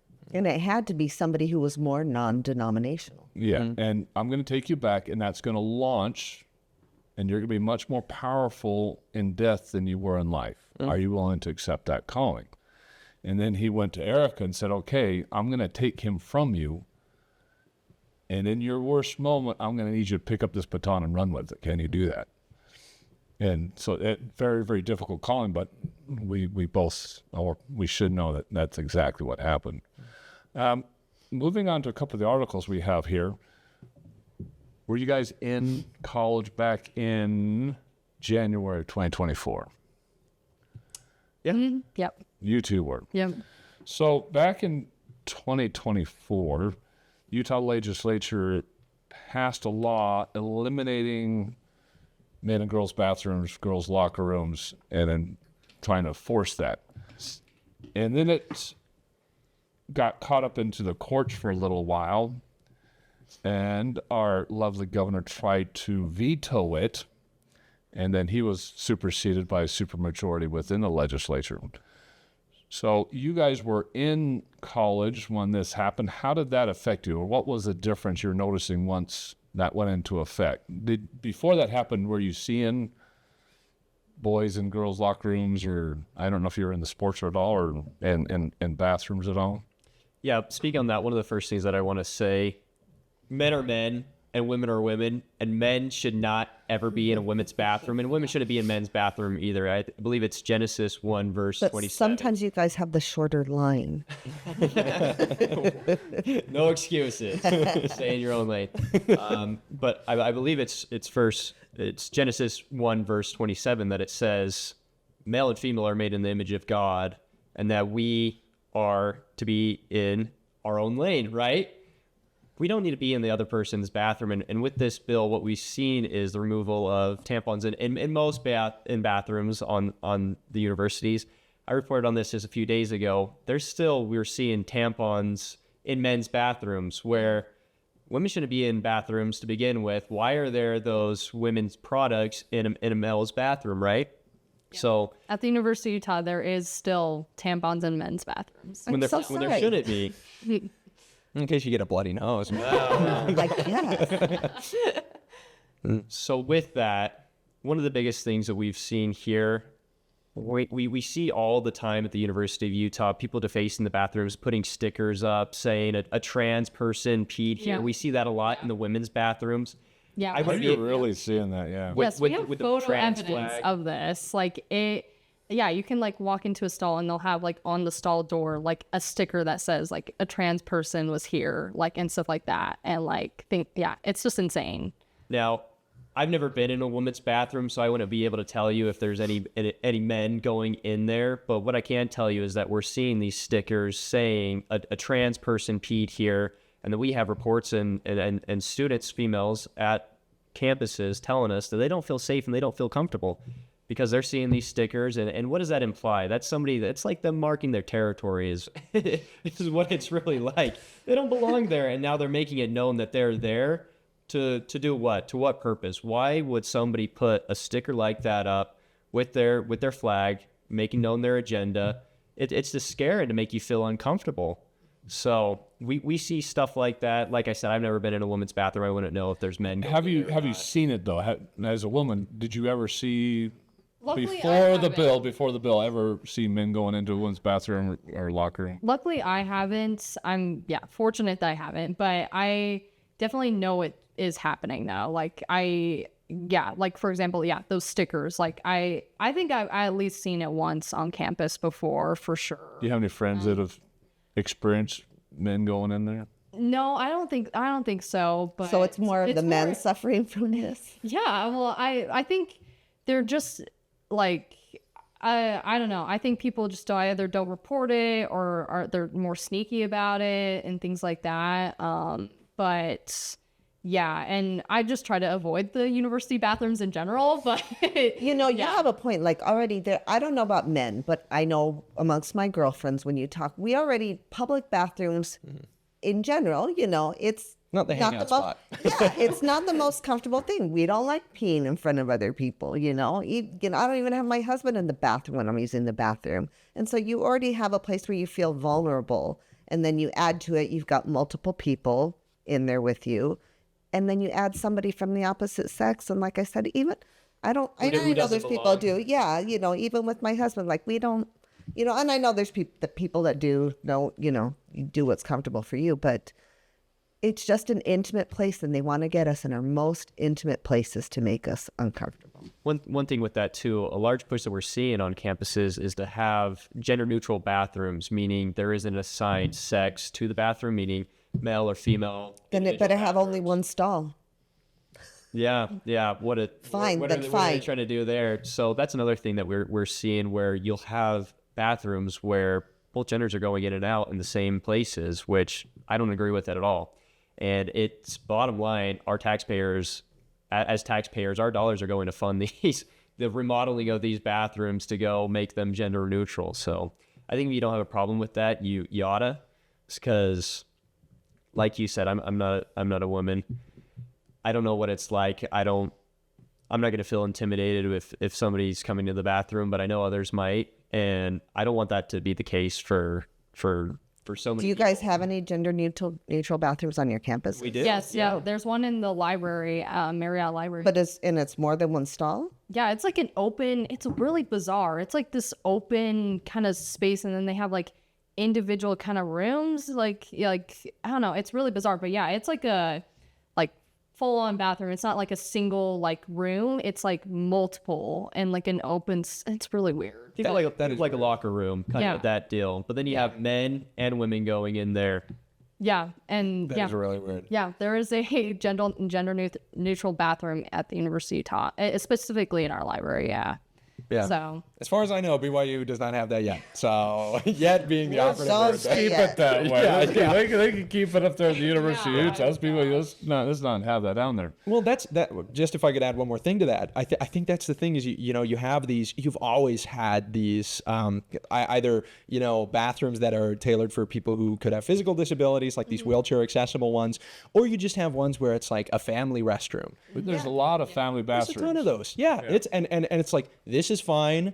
There are trans people, and that is like an easy solution that already exists that doesn't require any amount of legitimization from the legislature or anything like that. But unfortunately, the response has been to make people uncomfortable through the use of these stickers. It's like you have this perfectly operative solution, and yet the goal is to make people uncomfortable by leaving these stickers, whether they're true or not. It's in these more restrooms. than about making people uncomfortable. It's forcing their ideology onto others. Absolutely. It's not good enough where you allow people to live and let live. Like, I have no problem with you being gay or lesbian or anything else like that. I don't care if you get married, go out and do your thing. I draw a line when you're trying to adopt kids because I don't think you should be afflicting the next generation. Again, I draw the line when you're trying to force your ideology and make me accept it, use your pronouns, use my bathrooms, or even more importantly, try to force that upon my kids in elementary and junior high schools. I mean, that's where we draw the line. They have an ideology where it's not good enough where you just let me live as a gay or lesbian. It's you not only have to let me live that, you have to accept everything that comes with me. If you don't accept it, I'm now going to force it down your throat. And that's where that violence comes from. Well, yeah, sorry. part of the law, and let's go on to this subject, part of the law, and this is where the controversy came in behind the law, was they wanted to put a criminal penalty behind the law that if men went into a girl's bathroom restroom, there was a criminal penalty behind that. Now, the legislature were fighting it to where they were trying to take that out. And so there's a number of lawmakers, as you see here, that tried to take the criminal aspect out of it. But if you take the criminal aspect out of it, how do you enforce it? And we had Dan McKay on here 2 weeks ago, and he was the one that sponsored the bill, and that was his big thing was if you don't put a criminal aspect behind it, then all it is a piece of paper. You're not enforcing anything. So now the bill includes a criminal trespass charge for individuals who go into changing rooms, locker rooms, and does not match their identity unless they first undergo gender-related surgery and change of sex on their birth certificate. In restrooms, an individual can be charged with an enhanced penalties for voyeurism, lewdness, or loitering if in a space that doesn't correspond with their sex designation. So that's in that bill. So my opinion is I completely agreement with that. What's your opinion? Should there be a criminal aspect to that? Should the criminal aspect be centered around adults only and not have a criminal aspect to kids or teenagers? What's your opinion? Yeah, first off there, I just want to say that we have a lot of respect for Senator Dan McKay. He's great. He's remarkable. I speaking on my own personal opinion, I'm in the belief that there should be a criminal aspect to that. Think about our incentives. So we want to incentivize men going into women's bathrooms, or do we want to criminalize it, right? And I'm on the latter there. I think that it should be criminal if you're a man, you're a grown man going into a woman's restroom. You don't belong there. Go into the men's room. What is wrong with the men's bathroom? Just go in there. So I'm in the belief that it should be criminal to go in there. Well, there's no way to enforce that. You can just, it's just a piece of paper if you just say, men can't go in like women's bathrooms. If you have nothing to enforce it, then no one's going to follow it. Like no one's going to like even know it exists or is something that is written, I guess, into law. And like the whole point of law is to have some type of enforcement, have some type of incentives and things like that. And so if you don't criminalize it, then there's nothing detract, like making people not doing that, like act when like you can make a statement, like that's what it would essentially be, is making a statement, but a statement won't do anything unless if you have some type of penalty or an incentive or things like that to actually like enforce it, which is the whole point of law, is like you're supposed to What enforce is the these penalty? Is it a fine? Well, it's fine and jail time. I mean, it is now depending on the judge. Just like speeding tickets, right? Speeding Yeah. tickets come with jail time, but the judge usually waives all that. So it really depends, I guess, on how bad it was Yeah. and how severe it was. And I think that's just up to the judge at this point. Yeah, no, I think like, yeah, it just doesn't make sense to not criminalize it, because then it would just be something that's pointless then, essentially, which is not what we want. We want it to be enforceable and really have consequences, and people like understanding like this is not okay in society. And we would just make people like, yeah, compliant to whatever it is. Like, I think, yeah, if we want to like have good law and order, we have to like show people and like that it's not okay, and the only way to do that is by having like The fascinating thing about it is everybody loves The View. It's one of the most popular shows out there. So The View were talking about this subject a little while, just a few days ago, and I don't know if it was Joy Behar or who it was, but she openly came out on The View and said, if I went into a locker room, a woman's locker room, or my bathroom, and I saw male genitals, I would be uncomfortable with that. I would not like that. What? Wow. Which was shocking coming from The View. And she goes, and I said, again, you guys know my opinion. I'm completely for LGBTQ, but that would still make me uncomfortable. She says, I don't even like, and she phrased it, I don't even like seeing boobies out in the open, let alone seeing male genitals. And she goes, that would make me uncomfortable. I'm like, wow, coming from The View, that's impressive. That's impressive. So, adding to girls in or boys in male restrooms, part of that was eliminating men from women's sports. And I think that's even more dangerous, because if all of a sudden you have all these men just flooding women's sports, why have women's sports, right? Because the women can't compete with the men. Even if the men are number 100 out of 100 participants, and the only way they can win anything is by going over to the girls' sports. There's still a DNA advantage for men in women's sports. Now, lucky the Olympics have banned men from being in That was a big one. that was a huge win from being in girls' sports. But even when this bill was passed long before Trump actually signed his executive order, which is good on Utah for passing that. But there was a lot of people still trying to fight against having that. I remember there was an individual I went to high school with who was very much an activist and kind of made the rounds post the Charlie Kirk assassination, named Ermaya Fanian, I think is the last name, who was very much an activist in high school as well, in favor of gun legislation, but is now part of this is a trans person who is the leader of a group called Armed Queers. So yeah, this is one of my high school contemporaries. But it's just very, very interesting to see like the two people who came out of the same high school. But yeah, it's this is one of these issues that like men and women's sports. I think you're very right to say about the Olympics that is a big deal. Like nobody can underestimate that, because obviously the politics is downstream from the culture. What we start to accept culturally begins to influence absolutely our politics. And there needs to be this clear line drawn. There needs to be a seriousness about language. And I'm of the belief and of the conservative disposition that you can't divorce, the soul and the body, that there is something important here in the bodies that we have. And there is a genetic reality. And as much as we are able in law, we absolutely ought to affirm that. You have to affirm the reality. And then there's also just the pragmatic issue of like, well, why is it always the male to female people transitioning who are succeeding so much in the sports and not the other way around?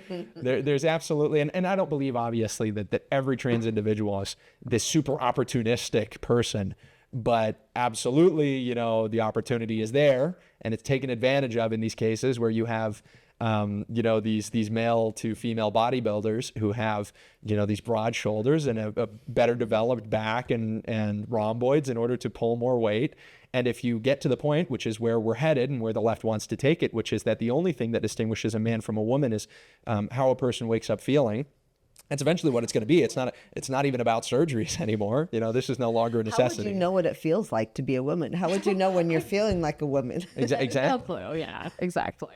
When I'm feeling indecisive, no, no, but that really is where it gets to, and if it gets to that place, then you don't have any kind of sports groupings, and that's a big issue. Start a whole nother group for trans both ways, and you can have your own competitions. See what sponsors you get there, and have your own. Yeah, or even like co-ed too. Well, they have the Special Olympics, and everybody's got problems there. They have their own Olympics. They're competing with the men or the women. They're the Special Olympics, and so if you want to create an LGBTQ Olympics specifically for you guys, go right ahead.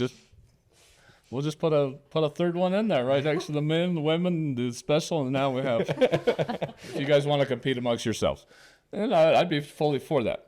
The issue that this bill found, and supposedly we have a Republican governor, but sometimes I question that. So in this, the Utah lawmakers voted to override the GOP Governor Spencer Cox veto of legislation banning transgender youth athletes, because it went across, then he vetoed it, and then everybody had to go back and rework it, and they had to pull over 10 more Republicans and 5 in the Senate so that they could have that 2/3 vote. What shocks me that there was 10 Republicans that voted against it the first go around and had to get convinced to vote it the second go around. So, but when I read the article, it didn't say Daniel Thatcher voted against it or something. Yeah. At the time he was a Republican, now he's switched parties, so that makes way more sense. So he was one of 10 that they had to convince to switch over. So we have a Republican governor that vetoed this bill. It just baffles my mind that some of his decisions, because he is very, very, very middle of the road. He's not really Republican. He's very, very middle of the road. And even after the bill passed and was enforced here in Utah, there's a lot of lawsuits behind it. And then President Trump did his executive order enforcing it, and he still had a lot of fighting in other states. I'm like, well, Utah should be pretty conservative. We shouldn't have this big old fight. My sister takes her kids, and they're elementary age kids, to a track meet for elementary school kids at BYU, and they have a transgender athlete, elementary school age, male, running in her daughter's race. That's crazy. After both of these events. That's like crazy. Isn't that crazy? like I don't know. Whenever I hear things about that, I just feel bad for like the kid, because honestly the kid is the victim, because their parents are totally indoctrinating them and convincing them, and a kid doesn't know any better. Like they just believe their parents because they trust their parents and that's who's raising them, and so they just go along with what they say. And so then a boy who wants to play with a baby doll does not make him a girl. He just wants to play with the baby doll. Yeah, he just wants to play you're with playing toys. being Like, a father. Yeah, exactly. I think like these kids don't like have any, I guess, real grasp of like, I guess, gender and like those types of things. And so like when a parent sees them like, oh, my like son wants to like, play with like a doll or something like that, like they're just like, oh, they must be, a girl then. And that's not the case at all. They just want to play with a toy. A girl wanting to play with a truck is not a boy. Exactly. She just wants to play with the truck. Yeah, one of the biggest things that we need to do as we're soon to be parents is let kids be kids. The times that we're telling kids that you can be a boy or a girl when you're not need to be over. What we're seeing in a study, a sharp study in 2023, is that in Utah, 1.4% of individuals, students in the ages in 8th grade to 12th grade self-identify as transgender. That number is 1.4% of students in Utah in 8th through 12th grade think they are transgender. That's one of the highest rates in the entire country. This isn't a little survey. I'm sure one of the sharp survey is one of the ones that I've actually done. We always hear from polling like, well, I've never been polled, right? This is a study that I remember doing when I was in high school. So this is of 1,000 students in Utah, 759 of them considered themselves self-identifying as trans. Another thing, with that same demographic, they were asked, in the last year, have you contemplated seriously committing suicide? That demographic of those 1.4% that considered themselves trans, 61% of them said they had considered it over the last year. That's a serious problem that we have, not only in that demographic, but for people in Utah. Compared to everyone else that didn't say they were trans, that number is only 17%. To see that stark difference of those two figures is really frustrating, because we have this ideology that is destructive by nature. It goes against any morals and beliefs and really what our Father's plan is for us. And then we see this number that they can't self-fulfill. They're not able to have any foundations that have them principled enough where they're not willing to consider suicide. So I think we need to learn from these figures and really move forward here in a way that we can actually help these individuals, that isn't reaffirming their delusional beliefs. Instead, loving them and finding out what it is about them that's making them think that, and identifying that, loving them through that, showing them that aspect or whatever desire you have doesn't make you this. Yeah. It doesn't. And I'll say after COVID, we saw like a big spike in this, like in people identifying as like transgender or just being Why did that become popular? I think it's because people got lonely during the pandemic. They were locked in their houses. They had no social interaction and were like on their phone 24/7. And I think people just felt very isolated and lonely and felt like they weren't a part of like a community. And that's like the whole part of like being human, is you connect with individuals.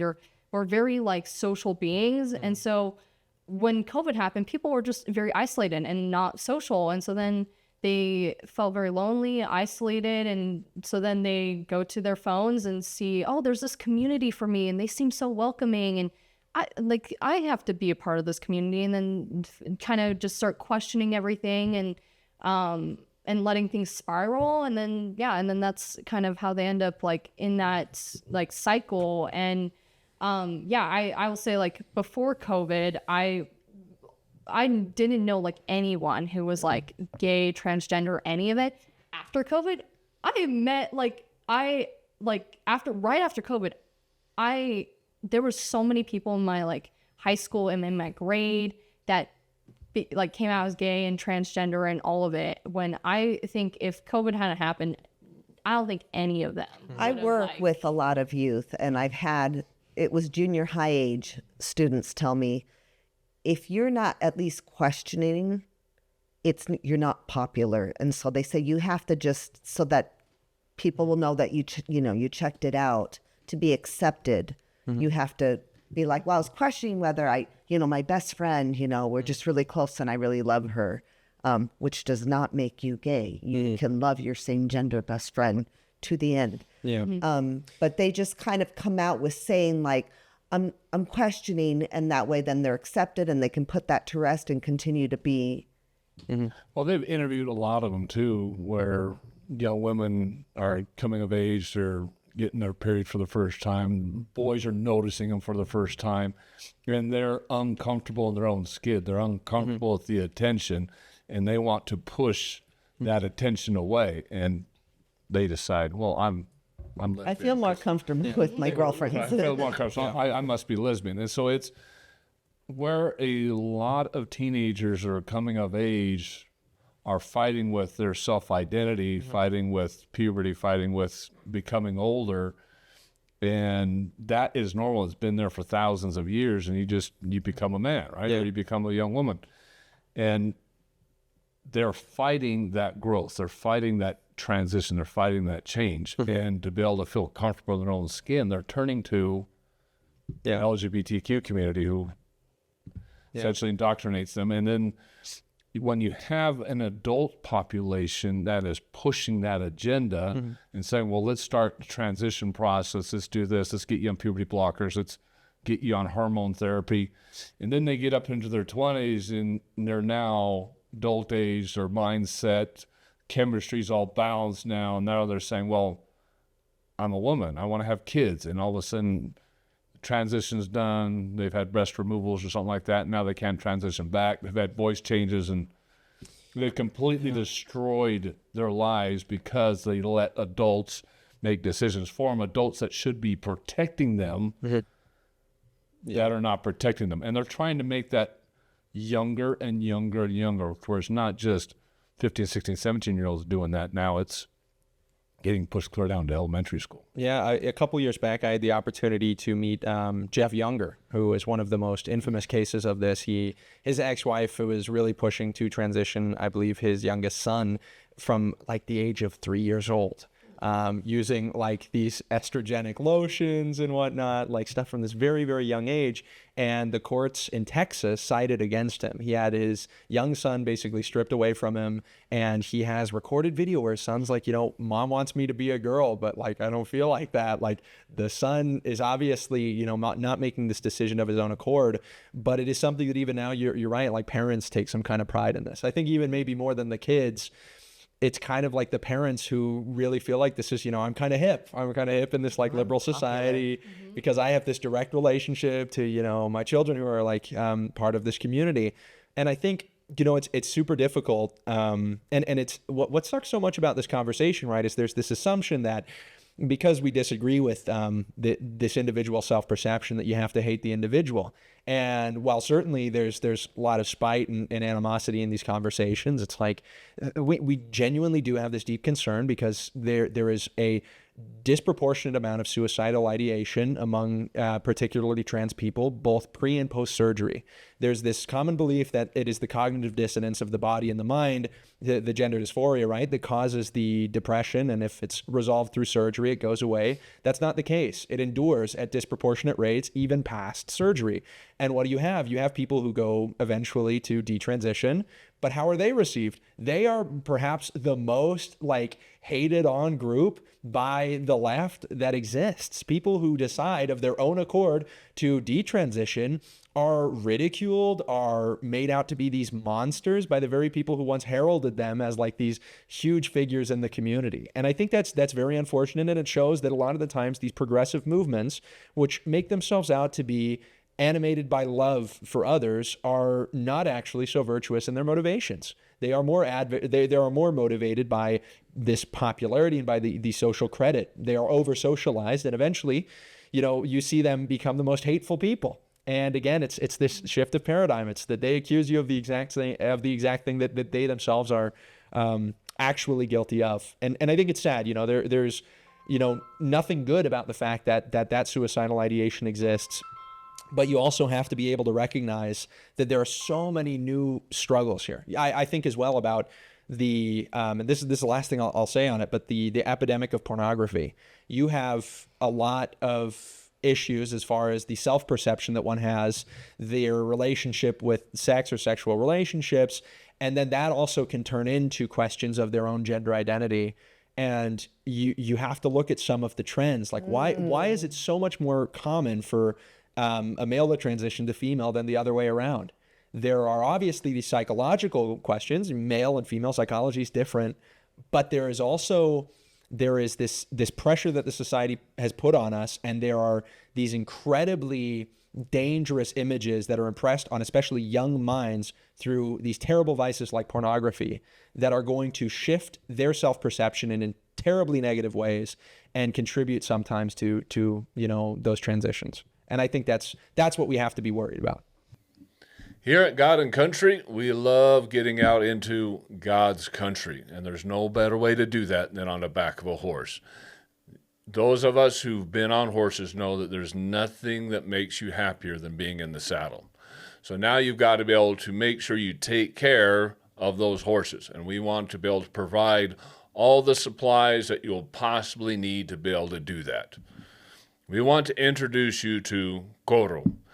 Coro is a website that you can go to get any of your supplies that you would need for your horse, whether it's grooming supplies or hoof supplies or first aid, or if you need specific therapy or pharmaceutical supplies for your horse, whether it's just simple tack that you need around the stables like blankets and halters, any type of fleece or coolers.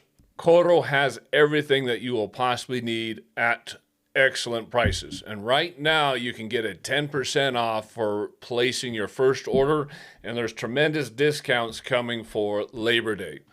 We want to encourage you to take advantage of these offers that we have here at Coro and support this channel. So the only way to go to Coro is by clicking the link in our description or snapping a shot of the QR code that's coming up on your screen.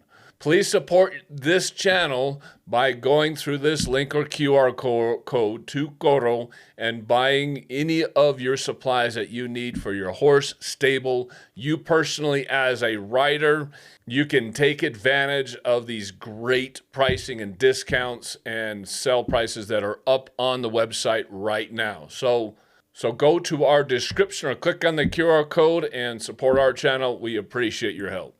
There's a study that came out, and I don't know who did the study, but they were studying just the normal U.S. population compared to just Hollywood actors on transgender kids. And they found that the Hollywood parents, well over 50 or 60% of their kids were professing to be LGBTQ. Almost half of those kids were adopted, weren't even blood children, and they're still coming out as LGBTQ, and the rest of the national population is like less than 2 or 3%. So you can see this massive bias where It's socialized. it's socialized.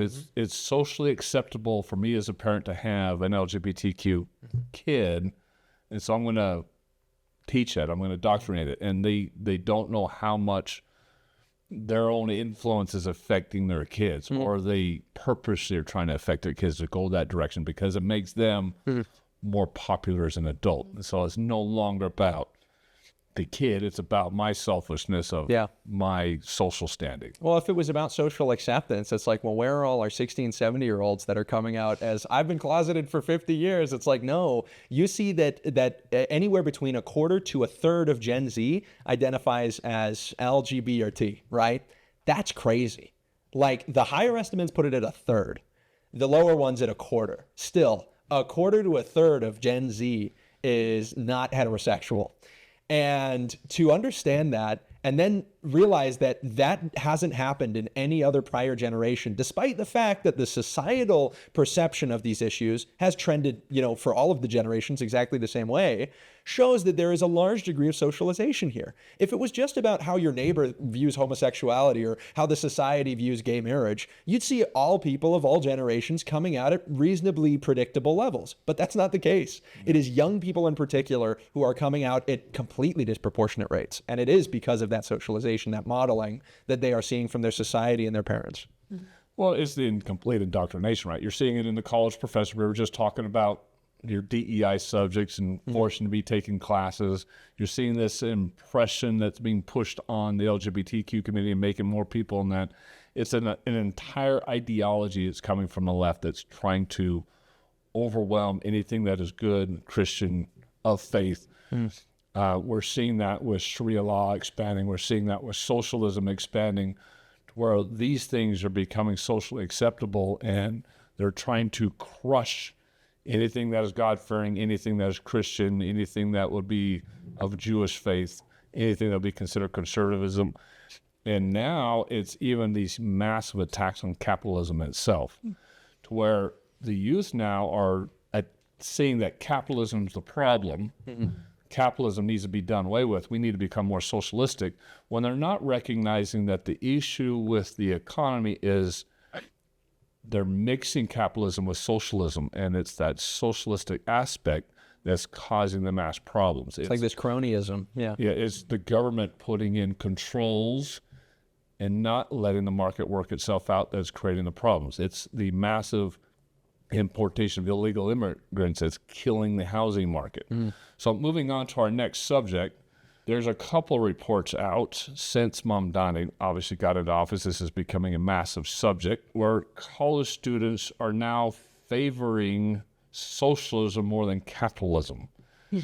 So this is called the College Fix that put out a big report here. And I think this poll is kind of heavily skewed because the poll was conducted during the last week of October. 1,574 college students at 2 or 4 year colleges nationwide, including 728 Democrats, 217 Republicans, and 629 independents, which might as well just be Democrats. So they've got well over 1,400 Democrats compared to only 200 Republicans. So the polls kind of skewed in and of itself, but it still kind of goes to show that there is a massive misunderstanding of what capitalism is and what socialism is. Even in our own comments section, I get a lot of people bashing capitalism every single time I talk about it, when they say, well, look at Medicare, that's all socialism, look at all this. I'm like, no, those are social programs. That is not socialism. Socialism is complete redistribution of wealth. It's single party control. There's a lot more that goes into it. But I think the part of this, and Charlie Kirk really honed in on this, the reason why the youth are looking towards socialism is because there's so much economic problems that they're now facing that we as parents never faced, because even coming out of college, even though my family's poor growing up, it was hard to buy houses, hard to buy anything. Nowadays, it's exceptionally hard to get anywhere. And part of this was a big report that came out on just rent pricing. Yeah. And how expensive rent is getting. Here it says that here in the city, the average rental price is $1,630 a month. When in other states, like California, the same size rental is over $3,500 just for rent, which is insane. Mm-hmm. I mean, more expensive than a lot of mortgages are. Mm-hmm. Now they're trying to, especially particularly in New York, have rent controls. Now there's 60,000 some odd apartments that are completely vacant in New York because they have rent controls. The landlord's not able to fix the place up or do anything. So they said, if I can't fix it up and charge more to pay for the fix up, then I'm just going to leave it vacant. So there's a lot of issues that are stemming from this.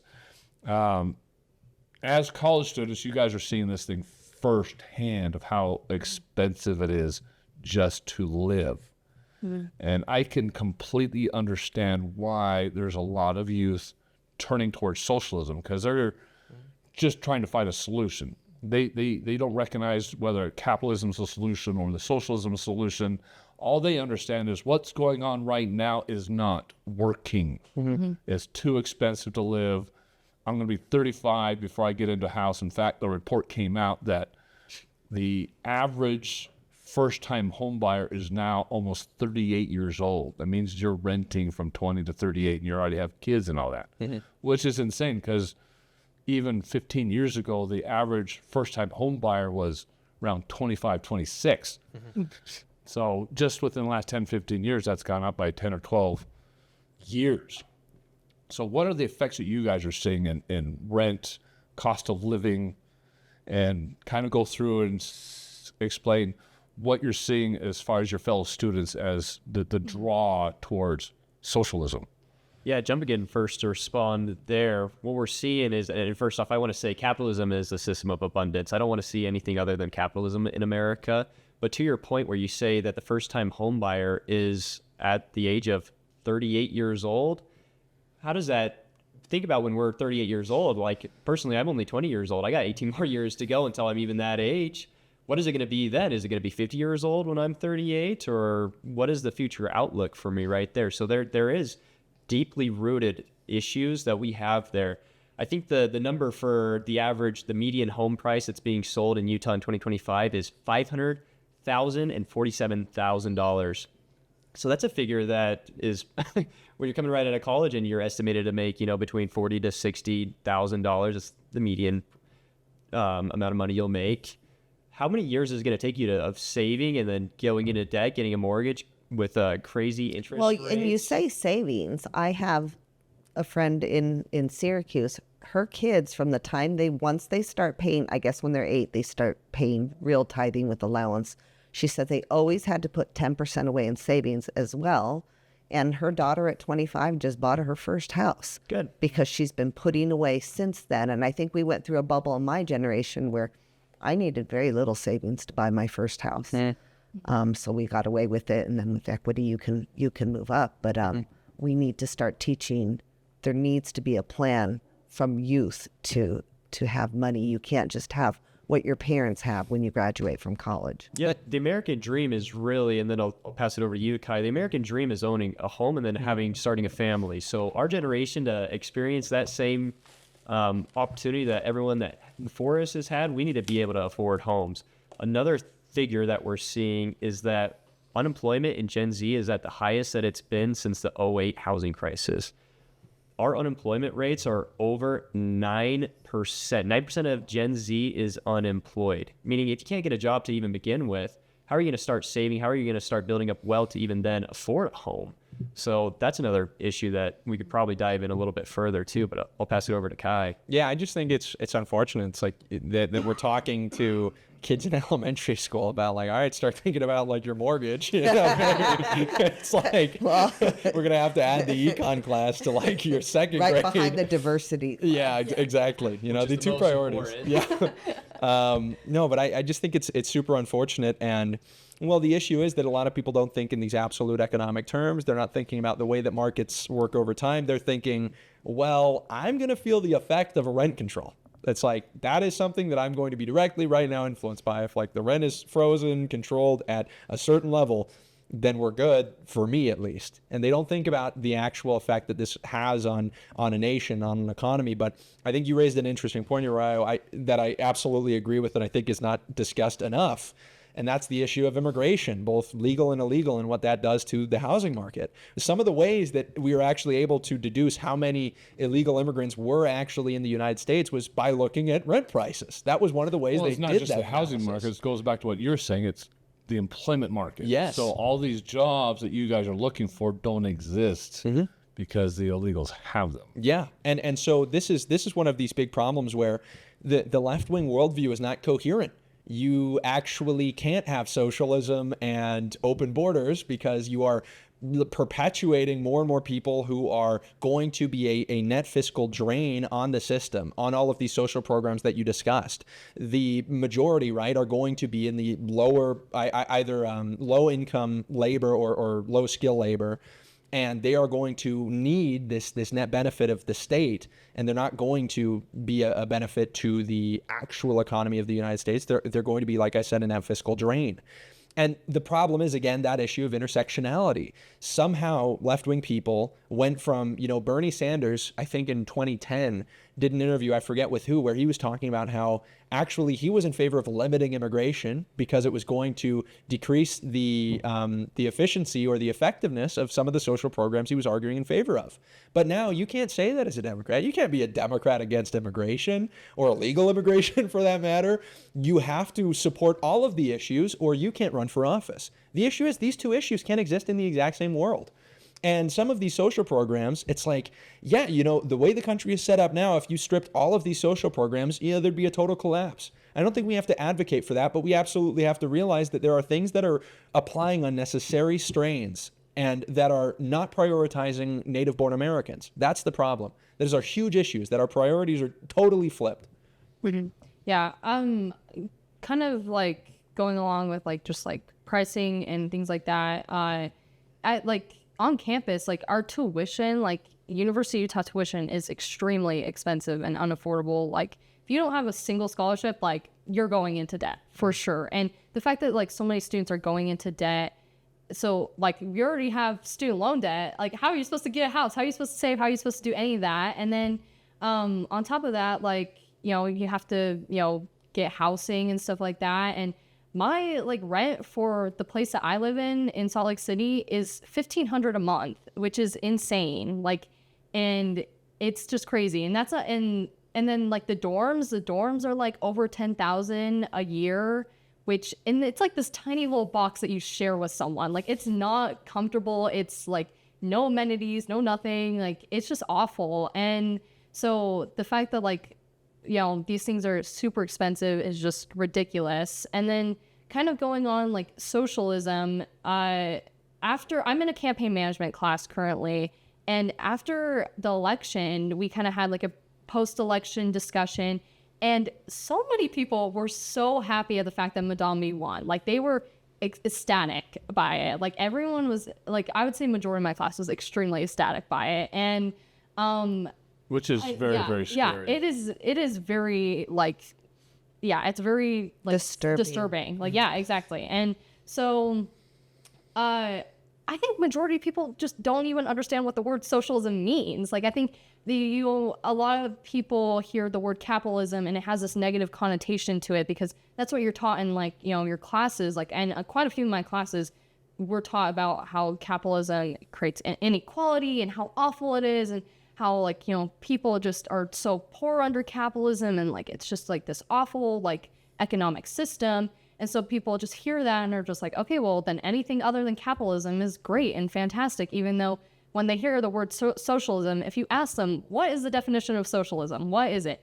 They can't really give you a good definition of it. They're very vague with it. And so I think people like the general like idea, like, oh, well, anything other than capitalism is like, you know, going to be great. And, you know, I heard that socialism, like, you know, makes it so people are more equal and like people are, you know, like better equality and like, yes, you know, and capitalism is only the rich get richer. Yeah, exactly. And so people hear that, and so that's why they just like are kind of drawn to socialism. Is, you know, people our age are just they don't know what it actually implies and actually means. And since people our age have been taught like capitalism is bad, it does all these things that are just so awful and terrible, that they're just drawn to socialism more and things like that. And that's why there's no more lemonade stands. It's like an unfortunate byproduct. But I think it, you know, I saw, I believe it was in the Desert News, a recent article talking about how that could be the future for Salt Lake.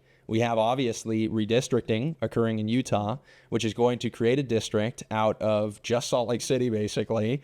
And it is going to be one of the most, like Kamala voting, obviously from the polling of the election, one of the most pro-Democrat districts in the entire country.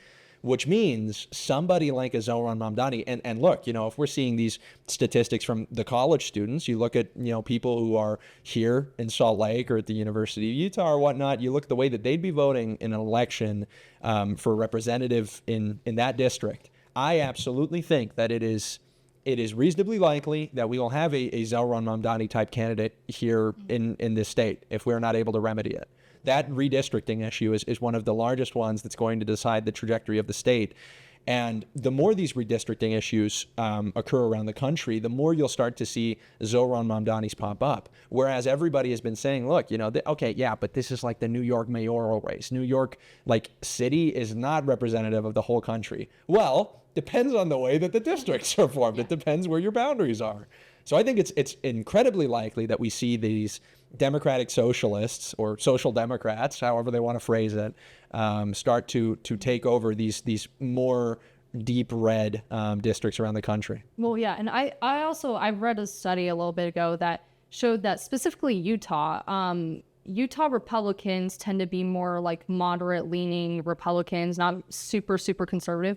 But when they like polled like, you know, liberals in Utah, they're extremely far left, like extremely. So we have a population that's like very, very far left Democrats than most average, like, you know, like Democrats in other places. So we actually have more like liberal leaning Democrats here in the state than what people realize. Even though there is technically less of them, they are more left-leaning. They're more like aggressive. They're more like staunch in their views than conservatives are here in Utah. And we overestimate that, by the way, the Republican stronghold of the state, because there's plenty of Democrats that run as Republicans. There's plenty who lie about their party affiliation in order to win elections. That's pretty prolific. That's pretty. Oh yeah, it's everywhere because they know that they won't get elected in this state. Exactly. And then they want to complain that, you know, well, it's an issue of boundaries. It's like, well, maybe if you ran for the party that you actually were, you would see maybe more competitive polling. Yeah, I saw that because as a state delegate and county delegate, I saw that a lot in our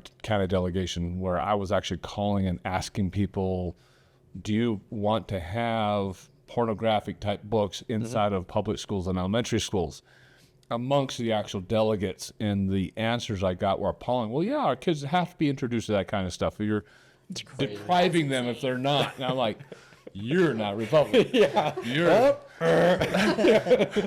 But these people are actually out there voting. And the problem you're seeing here in Utah is because we have the Church of Jesus Christ of Latter-day Saints, our church polarizes everybody to the extremes. It's either you're full-blood-hearted Christian or you're everything the exact opposite of that. And that is what the problem is. Now, the other issue is that they try to twist the picture and make socialism sound more positive by putting democratic in front of it. Democratic meaning, well, you still have freedom, you can still vote, but we're still going to have socialism. When that is a fallacy term, because democratic socialism does not exist. It's either socialism or socialism, that's it. And true socialism is where the state controls everything, there's a single party, and if anybody were to research what was happening in Venezuela, what happened in the Baltics during the 70s and 80s, where people just started disappearing, what happened in Chile, what's happening in North Korea, but even in the past years before they had the extremism they have right now, that is all true socialism, where you are dictated to what you can and cannot do, how much food you can buy a month, how you can work. And people are like, oh, that's more communism. That's not real socialism. We're just talking about just redistributing some wealth. That's more democratic socialism. And the failure that they have is, I'm like, those are just the beginning steps. If you think for 1 second that it's going to stop there, you're kidding yourself. You're fooling yourself, and you're incredibly naive, because socialism never stops there. We just put out a video just a couple days ago where I compared New York to Chicago. Chicago, if you go downtown Chicago, and there's a news report that I put on my video from the local news station in Chicago that showed this. In downtown Chicago, all the buildings are all boarded up. There's for sale signs or for lease signs, and so there's hardly any businesses downtown.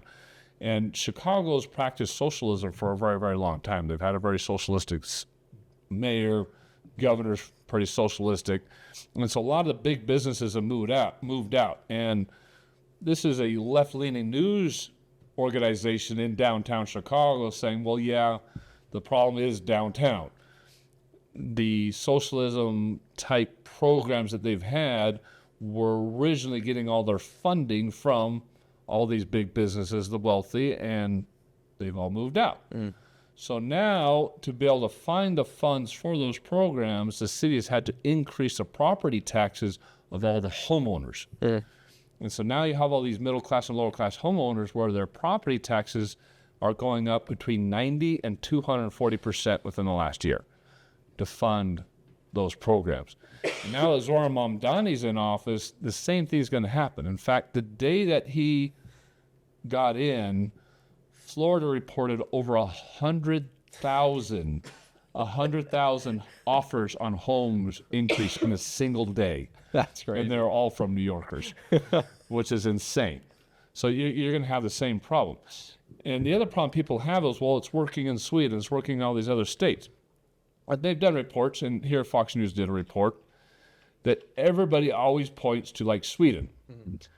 So reading this, and this is a direct quote, politicians have helped blur the lines by pointing to places such as the Nordic countries, like Sweden, as a model of democratic socialism. Again, that's not a real term. They just try to make it sound a little more positive. While the tax burden for individuals is relatively high in Sweden, the Swedish government notes that its welfare system is built on the principle that everyone pays, not just the rich. The top marginal income tax rate is higher in Sweden than in the U.S., but these higher taxes aren't just being paid by the rich in Sweden. The top rate applies to everyone earning barely above the national average in Sweden, compared to the U.S., where the highest rate is paid by those earning 800% higher than national average. So what it's saying is the left tries to paint a picture, well, we're only going to increase the taxes for the extreme wealthy. If you're making over $250,000 a year or over $400,000 a year, that you're going to be taxed. People making less than $250,000 a year are not going to be affected, let alone those making $100,000 or less. And the number of people that are making over $400,000 a year is so small. In fact, this is going to be a drop in the bucket in the tax base. And it always filters down. And in order to be able to fully fund socialism, it has to be like this, where everybody is affected. So everybody looks at Sweden and says, well, they have free health care, they got free education, all this free stuff, but not realizing that everybody is affected. Their tax base is incredibly high. So Sweden imposes a 25% consumption tax on goods and services versus state local taxes here in the U.S., which is only 7.7%. So, and that's just a consumption tax. That's not even an income tax or anything else like that. So when they total it all up, a lot of the Swedish people were facing upwards of a 70 to 80% tax bracket. So they were only taking home 20%, even though everything was free. So what that creates is people vote in more free stuff, and then they start working less. They put less effort in the economy, less effort in the job. The entrepreneurship depletes, and so there's less entrepreneurship. Businesses aren't being built. No businesses are entering the economy. Nothing's happening. And then they find out that they're not making it, so what do? They vote in more socialism. Well, let's get more.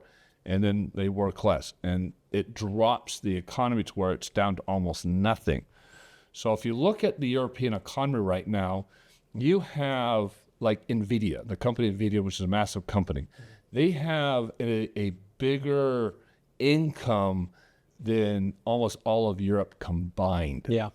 Just one company, which is and that's just happened for the last 10 years because of how much Europe has depleted. If you look at Georgia, which is the poorest state that we have in the United States, Georgia has a greater gross domestic product than every country in Europe.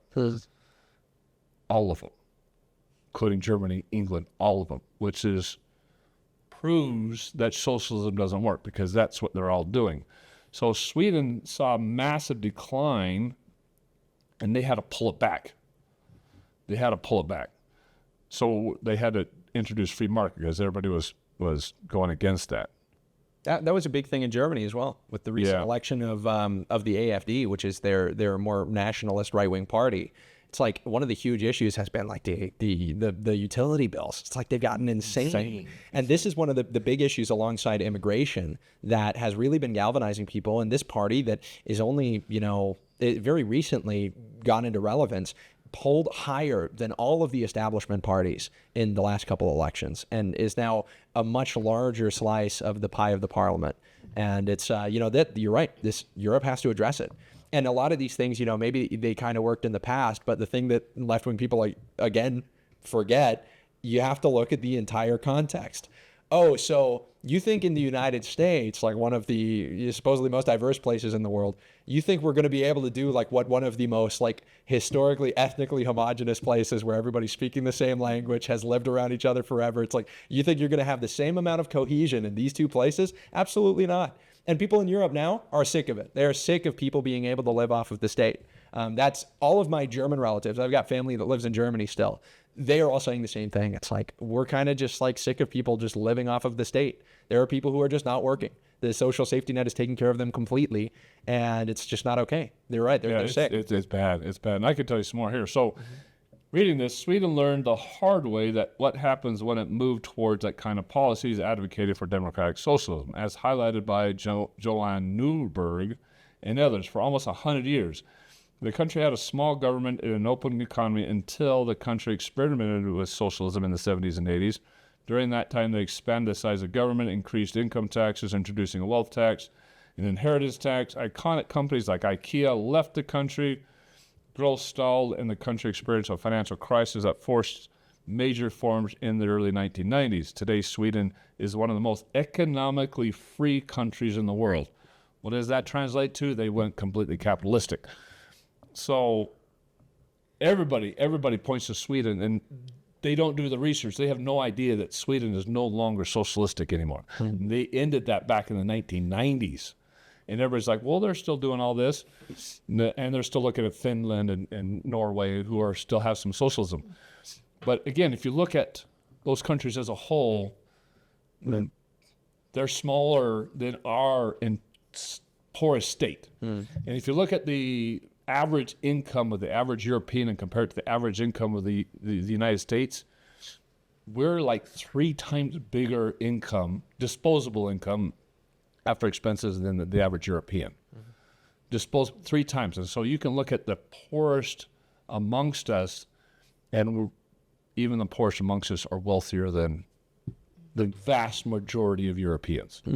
There just isn't a wealth over there. And that just goes to show that when you vote in free stuff, people work less, and that causes them to vote in more free stuff, and then the economy just stagnates, and then it drops. So as Zohar Mamdani moves in, we're going to start seeing in New York what just happened in Chicago, where all of a sudden the boards are going to go up, everybody starts moving out.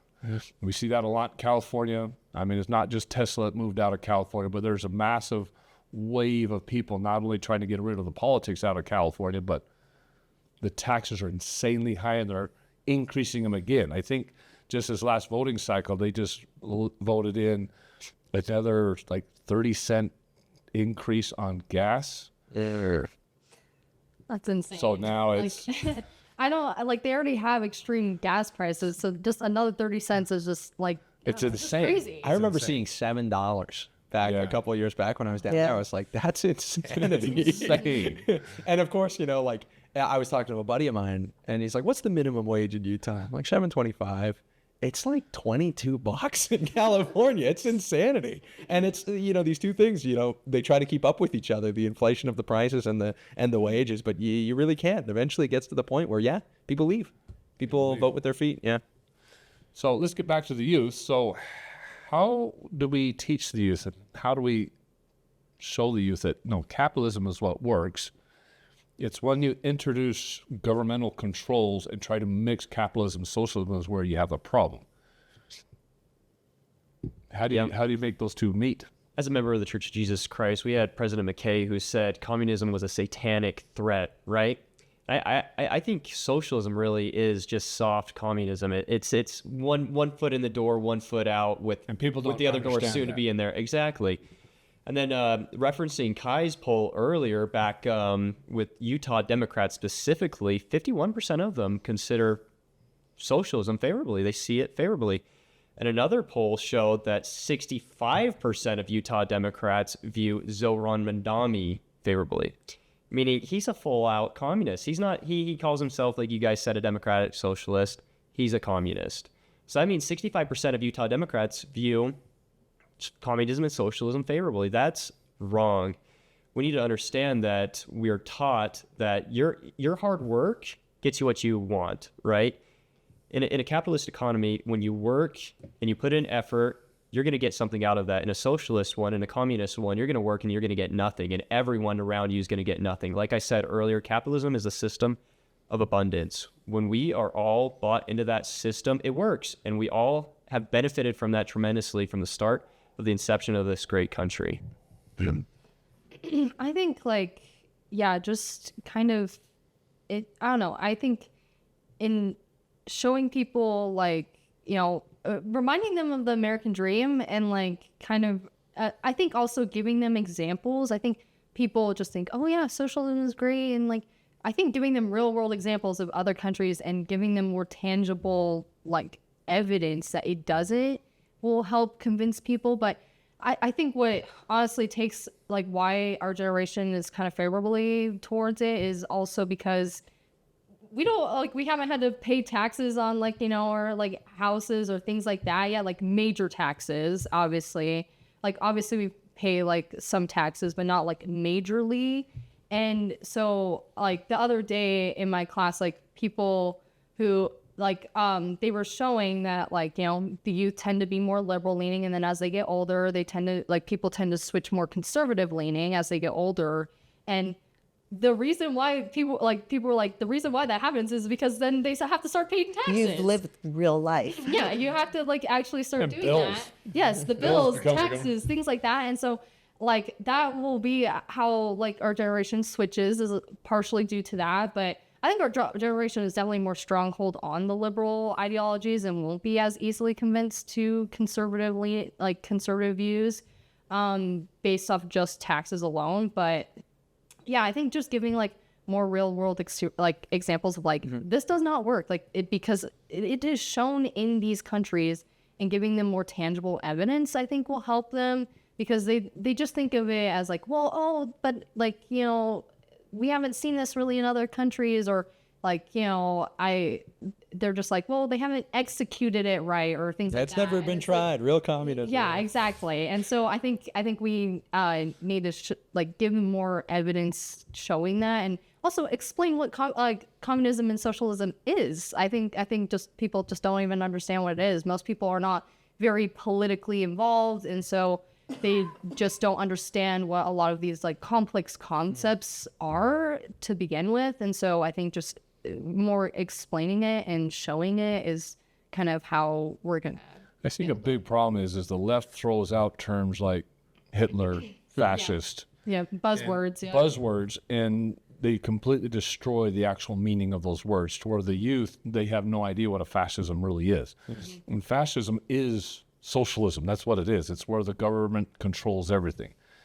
And on the right here, we're trying to make the government smaller, put more freedom into the people, which is the exact opposite of fascism. Whereas the left wants socialism, they want more bigger government, they want more control. So again, they're projecting onto the right what they themselves are doing by throwing out those terms and just using them over and over and over again.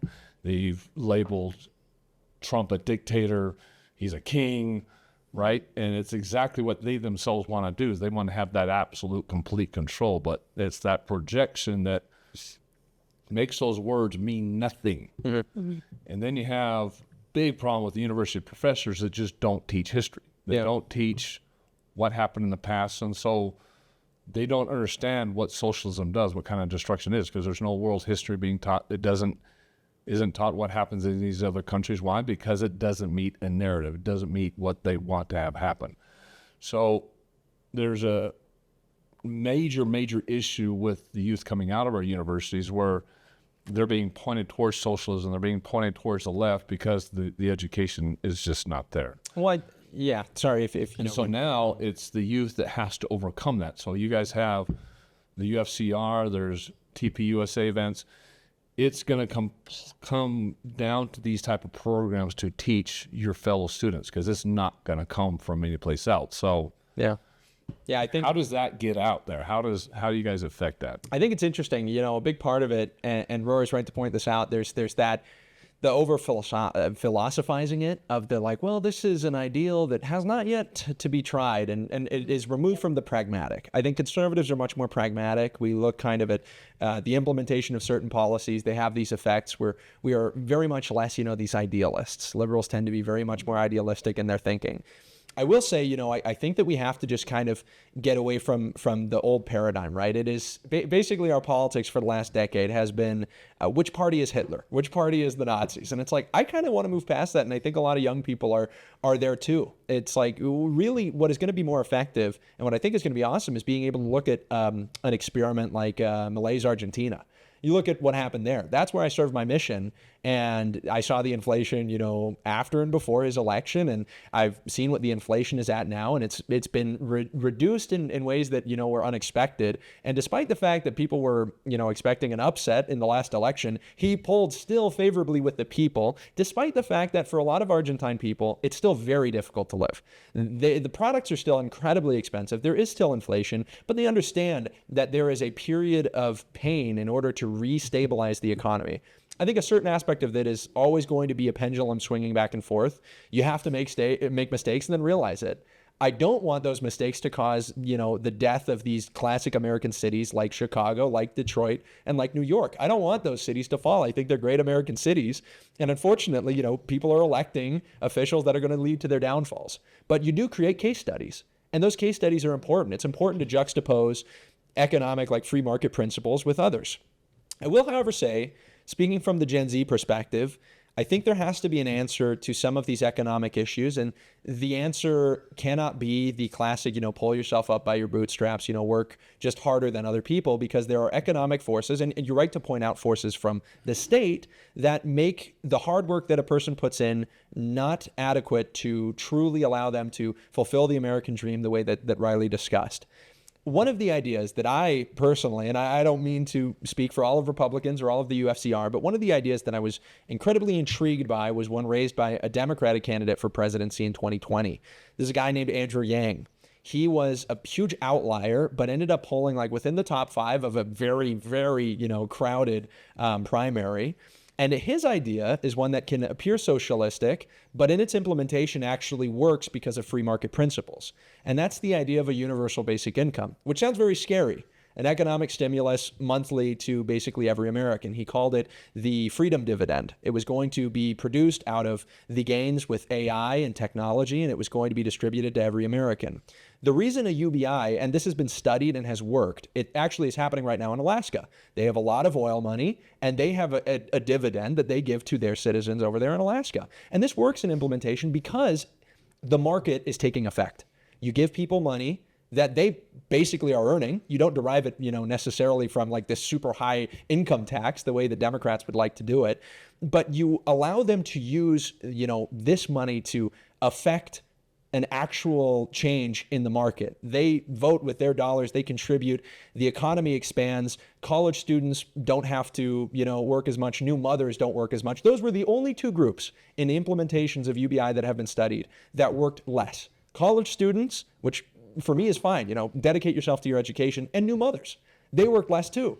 And I think that if we were able as Republicans to come up with policy solutions, I think that's a big issue, is we don't talk enough about policy. When was the last time you heard a Republican talk about a healthcare proposal? And unfortunately, I like President Trump, but really we've been talking about a healthcare proposal from a Republican president for the last 10 years. And we really haven't come up with one. The left is offering solutions that we all know are not going to actually produce positive change. But Republicans, we're just not policymakers, or at least we haven't been. We know that these ideas of the free market work, but it is much more attractive to young people to see a Democrat who's going to say, well, I'm just going to, freeze your rent. And to any young person, that's going to be much more attractive than a Republican who says, well, free market principles, if you read Hayek and Mises, are truly more effective. It is so much easier to have stuff handed to you. And I think that the Republican response needs to be addressing the complaints and creating policies that use markets while also responding to the fact that today we can't pull ourselves up by our bootstraps the same way that we could when the country had maybe like 40 million less immigrants in it. There's just too much competition that is not something the market right now is equipped to take care of by itself. I would say this. I don't think you beat handouts with more free handouts, but I will say this. When we have a system where you can pay as much taxes as you want, my message to socialists, if you want to voluntarily pay more in taxes, be my guest. You can write a check to the government anytime that you want. But don't make me give up half of my paycheck to subsidize anything that you want to do. If you want to walk the talk, pay more in taxes. You have your rate, I have my rate. I don't want your rate to go higher. I don't want my rate to go higher. But if you want to have more programs, more social programs, write a bigger check to the government. Be my guest. And if you're not willing to do that, then go be a socialist in a socialist country. Go to China, go to Laos, go to Vietnam, go to North Korea, go to Cuba. Are those countries that people are fleeing from, or more people going to? So that's my best pitch for capitalism and against socialism. That was classic in Germany. The immigration is funny, though, because I don't see any other country out there getting the mass immigration like the United States. And so it's... Well, who was it? Reagan, I believe. I think it was Reagan who said to, I forget if it was Gorbachev or what the conversation was, but he says, say what you want about capitalism. We've never had to build a wall to keep people in. Yeah. And I think, Riley, I'm glad you mentioned that because I forgot to say this. These ideas of UBI, if we were to implement them the way that our country is going now, it would be disastrous. What you need is to actually take down regulation. The reason UBI works is because it's unregulated, because it's free. It's like you spending your money on what you want. What you have to do then is take away the welfare systems that currently exist. It would be a replacement for it that is more free market. You would have to apply something, for example, like a tithe tax. I thought that was a great idea. 10%, everybody, awesome. And frankly, I believe that you would produce more tax revenue, because right now there's plenty of people who are at the highest marginal tax rate, who are the only people, the only people in the world who have enough money to pay people to find loopholes in tax code, a tax code that you literally would spend years trying to read all the way through. That's the ridiculous nature of our politics. If we were to deregulate, but apply some of these more kind of free market principles, you could actually provide some kind of welfare that would not be handicapping people. It wouldn't be encouraging them to stay out of the labor pool. It would actually encourage them to go further. And one of the most libertarian thinkers, Ludwig von Mises, he talked about this, and he proposed the idea of a negative income tax. I think that it doesn't work as well as a UBI, but the negative income tax is a Republican way of solving these issues that frankly exist, but that have been inappropriately responded to by left-wing people.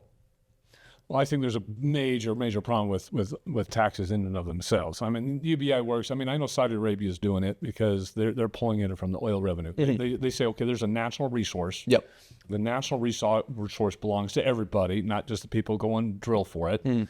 And so the income from that gets passed around. So the sheiks over there obviously take the lion's share because they're ultra trillionaires, but there is still a general fund that goes around to all the public for any oil that comes out of the ground as a natural resource. So I understand that part of it. The problem we have is our taxes should be able to fit on a postcard. Yeah. And Trump tried to say that. He said you should be able to file your taxes on a postcard. It should be like a flat rate 10%. Mm-hmm. There's also a big thing out there trying to increase the sales tax and get rid of the income tax completely. And it says, if you spend the money, just pay the tax when you spend the money. And obviously the super wealthy will spend more than the rest of us, and they'll be paying more. And that should be a better way of doing it. The other issue is taxes like on homes, right? When you buy the house, you should pay the tax on the house, and then your property taxes should go away. But we're funding all our schools and all these other social programs because of that. So if we got rid of all these social programs, the entire burden on society would go less. And then we could institute programs where, okay, then there are people that need help. There are people that need a leg up to kind of get out of that. Mm-hmm. But the issue we have, and the reason why nothing ever gets fixed, is because anytime the Republicans try to draw towards the center and actually solve problems, the left sees that as negotiating, ceding ground, and boom, they go farther left. They don't come in to meet in the middle. The right comes in, and the left says, oh, they're ceding ground, let's go farther left. And it's the same issues that we have faced with and trying to negotiate with, like Hamas and terrorists. When Israel tries to negotiate with Hamas, they don't see that as negotiating. They see it as a weakness. And the second you start negotiating with them, they feel like it's the time to attack. And it's the same principles on the left. Is, well, if you're negotiating, you're at a weak point. Well, let's just go more extreme and see how much more we can get out of you. Yeah, let's pull you farther. And so the right has learned that we're not even going to get close to that. We don't want to even get close to socialism. We don't want to get close to any of these principles. So we're going to pull as far away from that as possible. And we see that in immigration. So with immigration, we as the right wing, we want to be nice to people, and we want to have the ability to bring in a lot more people into the country. But we don't want them voting. We don't want a path to citizenship because it's going to skew the electorate, because they have not learned to appreciate our values. The people have gone before us who've died for this country, the freedoms that the Constitution provides, because they simply don't understand. They have no basis to understand that, right? All they know is what they've been taught in their countries, which is socialism. And so that they literally have zero perspective. And unless you bring them up to our level and actually provide that instruction, they have nothing to base on. But the left being the left, they want to keep them there, because the more you're subservient to the government, the more they can control you, the more power that they have. Well, it's an electoral game. The right completely steers away from that. So, okay, if you guys want to constantly push towards amnesty, if you guys want to constantly push towards getting them to vote, then we're going to take the other extreme and say, we don't want any of them. Let's round them all up and kick them out, which is what's happening right now. And it's because the left won't come to the center. The other issue we have is society simply does not want to learn from history. So if you go back to the 1920s, where we call them the roaring 20s, just the economy was booming, capitalism was flourishing. And then you have, as that capitalistic mentality goes on there, then you'll have these big business owners that start getting greedy. And that's where the lower class starts saying, well, it's just promoting the rich. They're just getting richer and richer and richer. The problem is that once the ultra wealthy, like the Rockefellers back then, were controlling the rail lines, or the Chases, all these people are controlling the banks. Once they start getting greedy, they start controlling the government. And the lobbying starts to where they start voting themselves into specific controls, where the government now starts picking and choosing who is going to be successful or not be successful. So in order for capitalism to work, you have to get rid of the lobby. 100%. And we've also introduced monopoly laws within the United States, but we never enforce them, hardly at all. Since Teddy Roosevelt, we have to enforce it. We haven't enforced monopoly rules. And that's what keeps capitalism in check. If you have a lobby that is out of control, if you have legislators that can become lifelong legislators so that there's no term limits, then capitalism can go out of control. And that's what people are seeing. And so they're turning towards socialism and saying, well, that's the fix. When that is not the fix. What the fix is get government out of the public sector and make sure the public sector stays competitive. If I can lobby my competition out and not have to outcompete them, but just lobby them out, that is not capitalism. So as the 20s happened and you started getting the Rockefellers and others started lobbying out their competition, they started getting in control, then society starts voting in socialistic tendencies, and then you have the Great Depression. Right? Stock market falls, you have the Great Depression. And then World War II pulls us out of that. Something else would have, but World War II pulled us out of that. Then you speed forward, and then you have the people coming back from war into the 50s, and then there's this massive boom. Everybody gets back to work. Capitalism again takes over. We have a couple great Republican presidents that take out a lot of that regulation, and then the greed starts hitting in again, and people start to lobby out competition. And then you get the 60s and 70s, where markets start crashing. You have Vietnam. You have people trying to control all this, and the cycle repeats. And everybody's like, well, they didn't do it right back in the 30s. We're going to do it right this time during the 60s and 70s because they didn't learn from the past. And then the economy fails in the 60s and 70s, and you get President Carter, and everybody hated Carter and what he did to society. And you guys may not remember that, but I remember that. Peanut salesman. Yeah, President Carter. And then everybody's like, well, socialism is not working. Let's reverse that, and we get Reagan, right? Reagan comes in a landslide, wins every state but one, right? And he puts capitalism back into place and starts deregulating, getting lobbying out. But then society gets going again during the 80s and 90s, and we get all this great stuff going on. And then again, they start voting socialism back in. And then you get Obama. It's you the get pride Biden. cycle. Yeah. It's the pride Just cycle. like I have a sign that in my office that says, "Good times create weak men. Weak men create hard times. Weak men create hard times. Hard times create strong men. Strong men." Strong men create good times. It's my favorite thing, and it sits above my desk in my office. And that's the problem: is people try to point towards at capitalism, saying capitalism's the problem, when it's not the problem. It's lobbying, where you can lobby out your competition, and it's putting in where the government starts to decide and starts putting in those controls. If you can get that out, then capitalism works. If you can take out the monopoly, then capitalism works. The biggest issue we have in healthcare is we've allowed insurance companies to own hospitals. We've allowed insurance companies to own doctors' offices. We've had insurance companies to own everything. So now they can control healthcare completely, when that should never be that way. That's a monopoly. If we eliminated the ability for insurance companies to own any medical facility, period, end of story, then they won't be able to control pricing. The other major issue that we've done with healthcare is we've created group insurance policies. It's where groups start controlling it. So businesses are forced now to have these big group policies. And if you compare health insurance to car insurance, look how competitive the car insurance market is. right? They constantly have to advertise. When you have little small companies like the General popping out and Geico popping out, and it's not just the big Allstate and Farmers, which are the big ones that always started out with. Car insurance prices are dropping. So you can insure your car $50, $100 a month, right? If you introduce the same competitive market into health insurance, you wouldn't be paying $2,500 a month, $3,000 a month to have health insurance. It's when you take the competition out, when you allow monopolies, and when you allow lobbying, capitalism doesn't work. And people do not point to the problems. They point to, well, let's just vote ourselves in more free stuff. Let's take more from the wealthy and let us work less.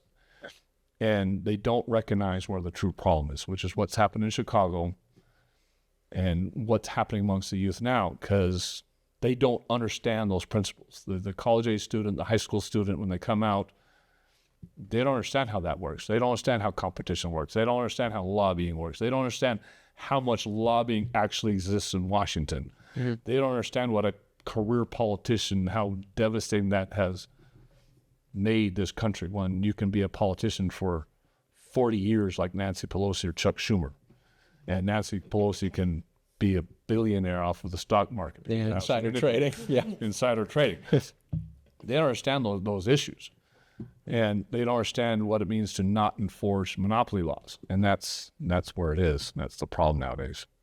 Yeah, lobbying is definitely an issue. We see it being a $4 billion industry last year. And to your point earlier, I would love to have a $50 car insurance price. I know with younger individuals, that rates is always a little bit higher just due to the nature of it. You get up to your 30s, it'll start dropping down. I'd like to see it, so I'm looking forward to that. But I agree with a lot of everything that you just said there. Yeah, I think the one thing that's been good, it's been kind of a nice answer, is there always needs to be a conversation about capitalism to what end, right? You have to realize, it's like this is the most efficient way to run an economy. Certainly, there's no discussion. This is going to create the most amount of wealth. It's going to lift the most people from poverty. But what you also have to understand is that there are moral regulations that you do have to apply. It's like, look, capitalism can produce a ton of wealth, like in the industry aforementioned of pornography. That's something that a lot of people want. It's something where you can create a ton of it, and it's going to have detrimental effects on your society.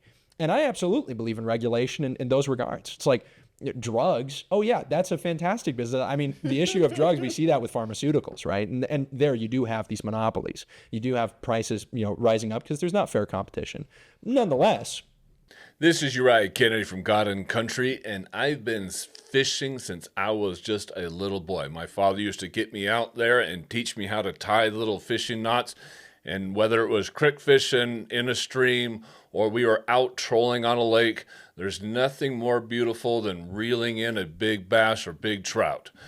As fathers, we want our children to have the greatest experiences when out on the water. And we ourselves do not want to get skunked when we're out there fishing. So it is always best to have the best equipment, the best lures possible to give you the greatest percentage of success. We all have used and know who Rapala is, one of the greatest companies ever to create lures for fishing. We would ask you that you would go to our description and click on the link in our description or on the QR code that's coming up on your screen.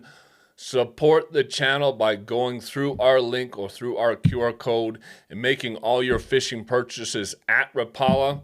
There is nothing better than pulling in that big fish, and you can do that through any of the lures that you'll find up on Rapala.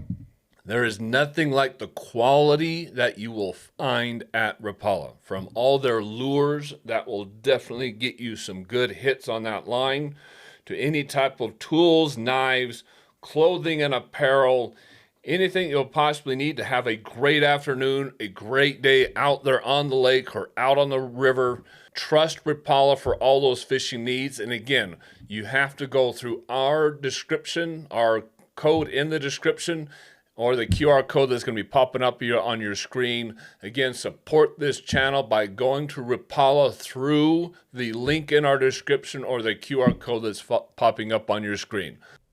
if the free market was allowed to run loose on issues of like drug legalization or, well, currently the way we see it with pornography, you're going to produce a society that becomes morally bankrupt or very sick and addicted very quickly. And I think it is good to take this principled position that it is not, capitalism for the sake of capitalism. But no, we see this as the most effective way of organizing our economy. But our priority will always be the moral health of our nation, the moral health of every single person. That's what we're concerned with. We like capitalism because it allows people to fulfill the American dream, to self-actualize, to live up to their potential, to work hard. Yeah, it's going to create inequalities because some people don't want to work. Other people do. Everybody is welcome to work for the wage that they are willing to bargain for, and how hard they're willing to work is an important question there.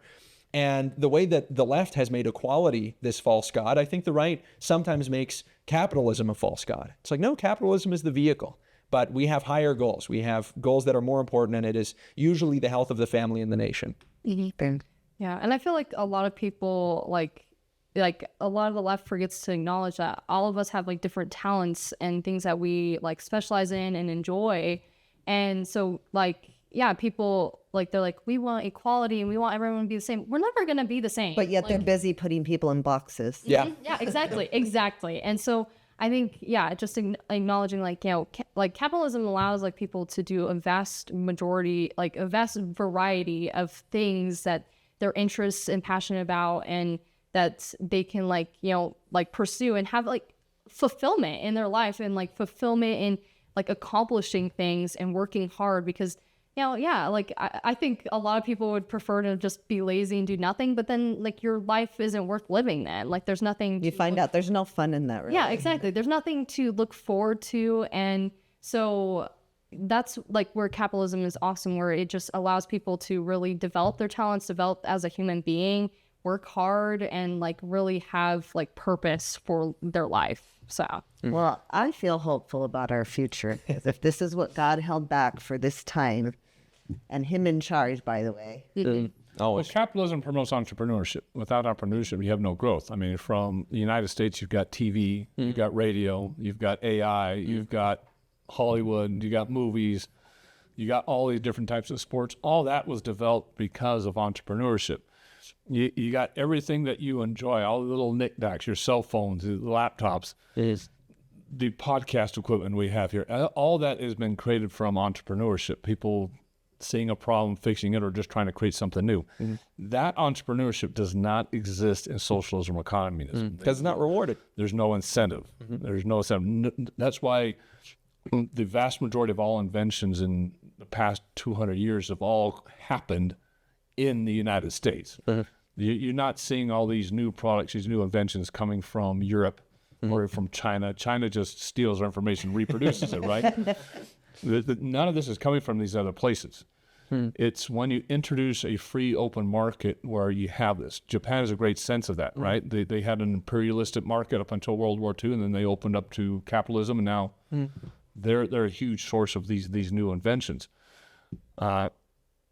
Entrepreneurship is the biggest thing that boosts the economy. Yes, you're going to have your big Facebooks and your Googles and all that, but the vast majority of the United States income is small business.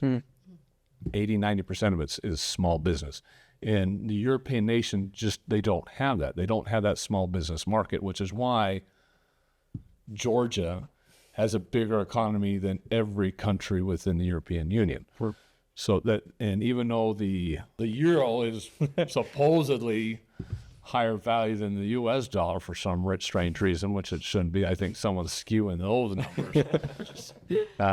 That wouldn't be so powerful if we didn't have what we have here. But when you paint the picture and you skew the ideology and you skew the message out there to where the youth, all you hear is bash, bash, bash, bash. This is capitalism's bad. Trump's a dictator. Trump's this.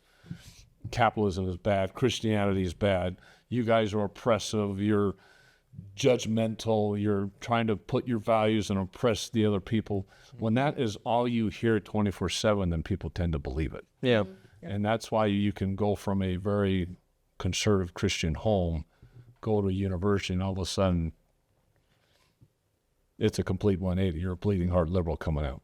because the incentive structure is there. The popularity you gain, It's there. Yep. Popularity is there. Well, it's the friend structure, right? Well, if you believe that, I believe that. I want to be accepted. I don't want to be That's lobbying. fit in. That's what you're talking about. It applies exactly. And the left tends to apply peer pressure, which is what we learned from elementary school, peer pressure to get their way rather than actual education. Yeah.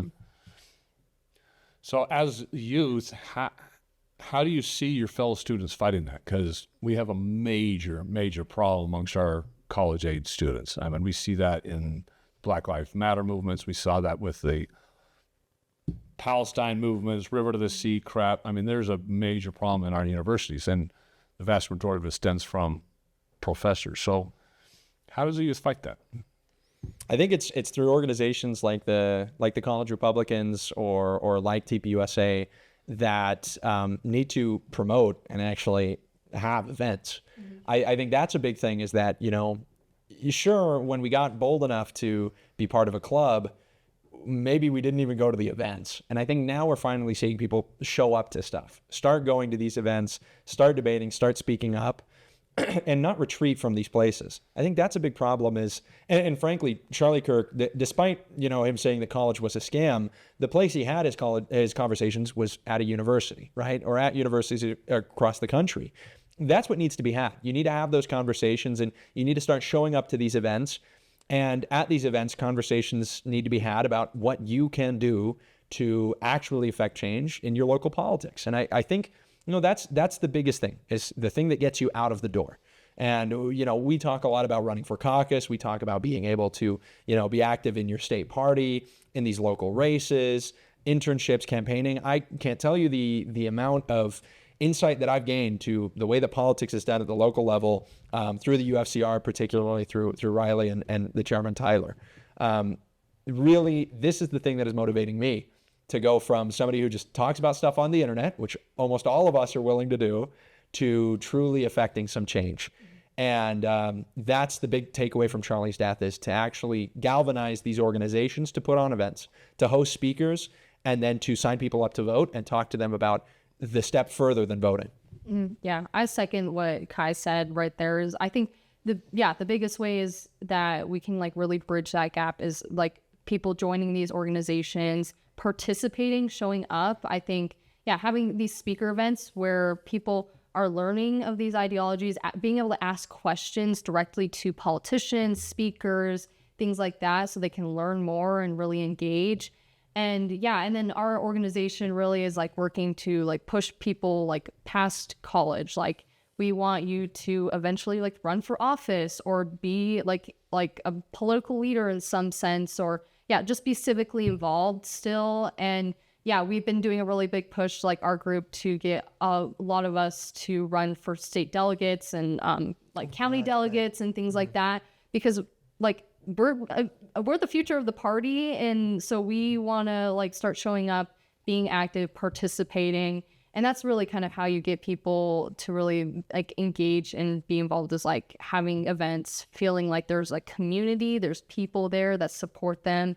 And and then engaging in politics in just campaign management, knocking doors. You really start to develop more a stake, more a relationship, when you have you invest more into it, knocking doors for a candidate that you support and things like that. So echoing what both of these college Republicans said, one of the things that we need to get involved, and we need to make our voices heard.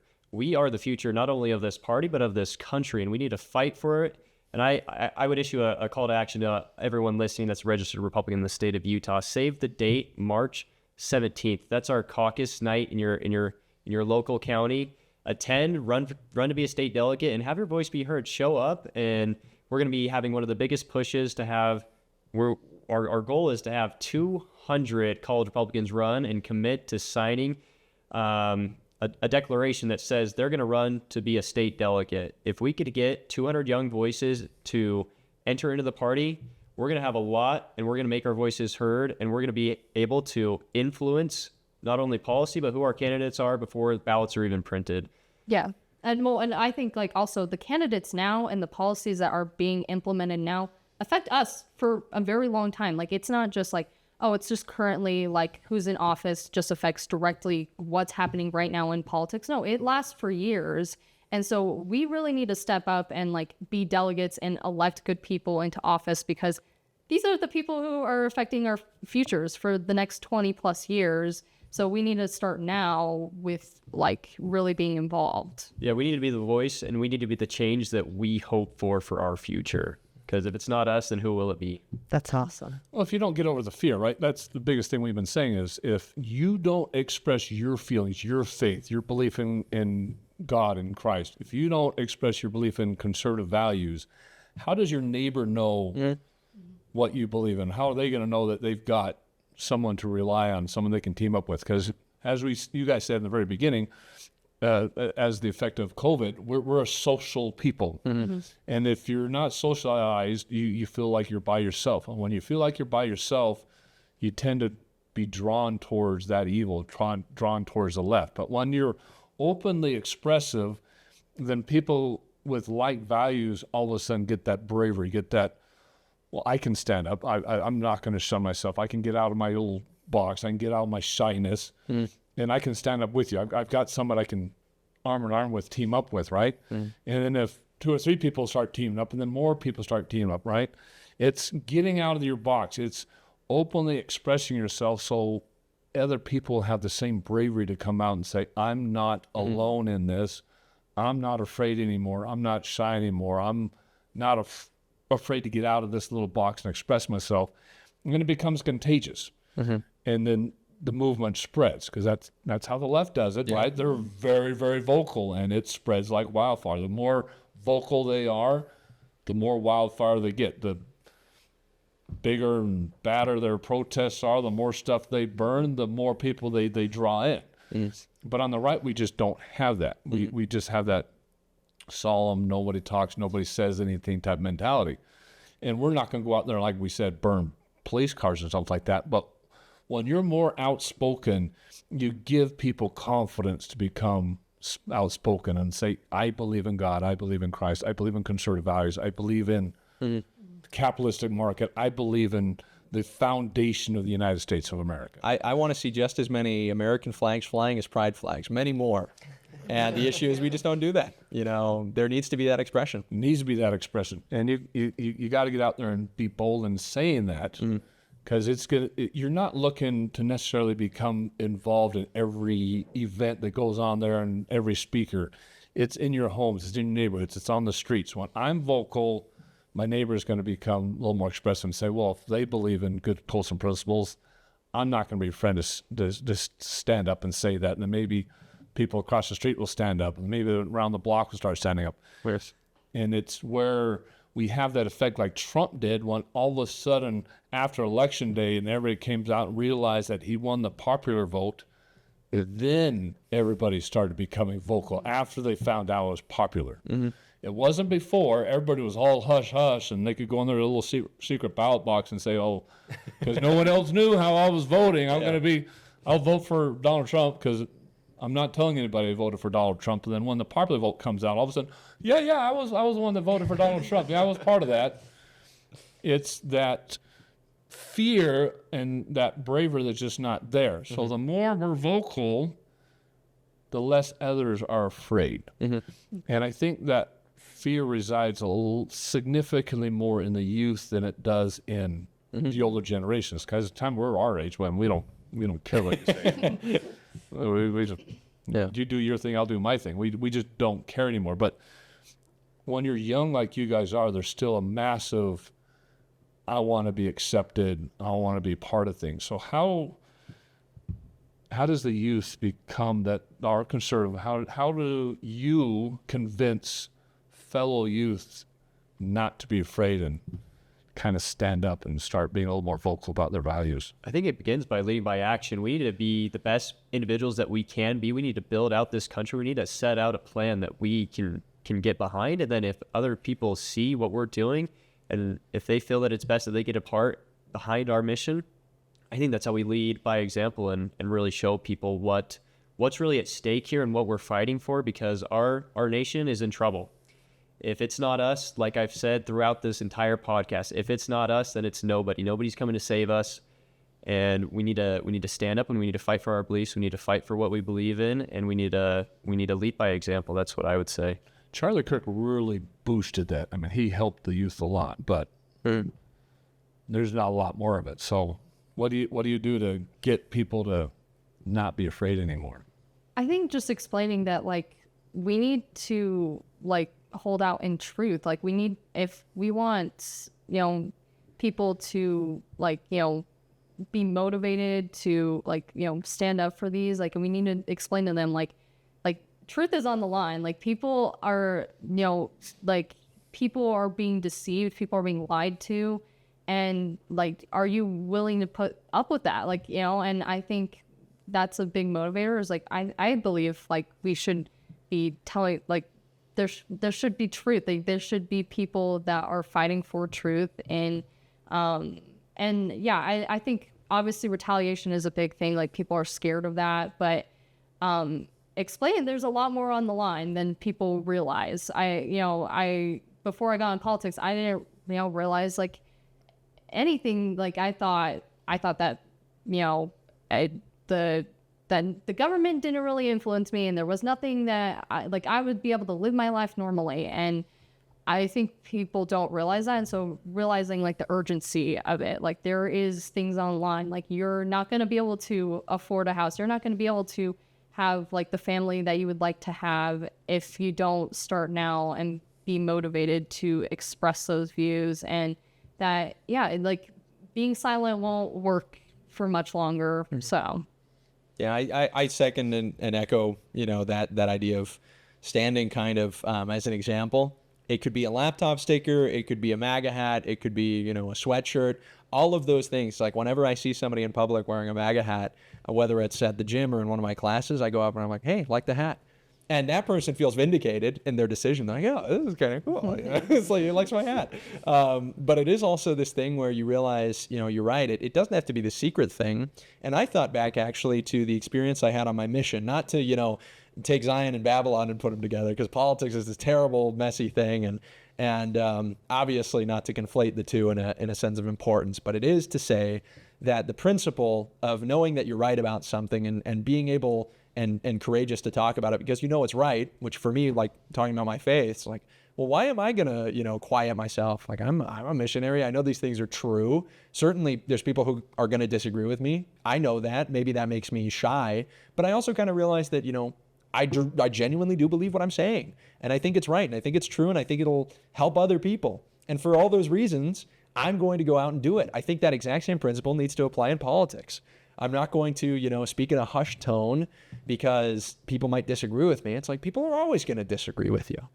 And you need to understand that what you're saying is legitimate. It's not only legitimate, but it's necessary. And so I think that for anybody with enough courage to do that, to just wear, it doesn't even have to be a MAGA hat. It could be like I said, the U.S. flag. If you see somebody flying an American flag, 9 out of 10, it's going to be a guy who's conservative or a gal that's conservative. If you're just brave or willing enough to do that, then you'll quickly find that you are not alone. And every single person that you interact with who sees that or who mentions it, they're going to encourage you further, or you might encourage them. I think that's the best way to do it. Yeah, one of the other greatest things that we can say and have a call to action to your younger viewers too is get involved. Recognize that it's going to take all of us. One voice is one voice, but when we have many voices all under the same goal with the same vision, we can have a lot of change. We can impact a lot. So to all your young listeners, and I appreciate everything that you're doing on the God and Country podcast here, to get the word out. But if you're a young man or a young woman that's college aged, get involved. Join college Republicans. Yes. Yeah, legislators can ignore a dozen voices. They can't ignore several hundred voices. Exactly. And that's the problem. It takes a lot of us to influence a few of them. One of the last questions I have, and I know you guys got to get going. One of the last questions I have is, should there be policies or legislation put in place to not necessarily punish, but somehow punish teachers that are oppressing conservative voices and purposely grading you less because you're conservative? Certainly. Yeah. I mean, one of the biggest issues that we were talking about before, right, is like who chooses the next line of professors? Well, it's like the faculty. That's who's deciding who's going to end up in these universities. And so there has to, if there's not a change there to the institutions of the selection of future professors or faculty, there needs to be some kind of I don't know, academic courtroom where that can be decided, where two essays graded by the same individual with different political opinions can be weighed and decisions can be made in favor of students who have been discriminated against. And obviously, these academic institutions are losing some of the ground on past discrimination. You had Harvard, the lawsuit against Harvard because of affirmative action and discrimination against white Asian students. These are the beginning steps that we are taking to be able to say that, these institutions ought to favor the students and any of them, all of them who are there to learn, not to be indoctrinated, not to come out with a particular opinion. So yeah, I think absolutely there needs to be a rigorous implementation of some kind of, judicial branch. Well, there has to be, because you'll take a professor, they'll give an A to a left-leaning student and a D to a right-leaning student. And that's what makes them shut up. How do you legislate? Senior from at Weber State tell me that she knows how to write her papers so she can get a good grade. Yeah. But she's studying criminal justice. But she said, I was studying so hard to pass this one test. And the way that it was written, and you're trying to follow a case study between, I don't know what it was about, but they would use the them, they. So they'd say, Johnny, they, blah, blah, blah. And then Sue, and she goes, I can't follow the story because I don't know which one we're talking about. It's making it really hard. So she wrote an email to her professor and said, can you put the gender stuff in correctly so that I can follow this? I'm really trying hard to study. And he said, I wish that were within my power. So like you said, it's the fact, even the teacher who's afraid to go outside of that. Yeah. Or else risk losing their job. My biggest point there is we don't need to necessarily legislate.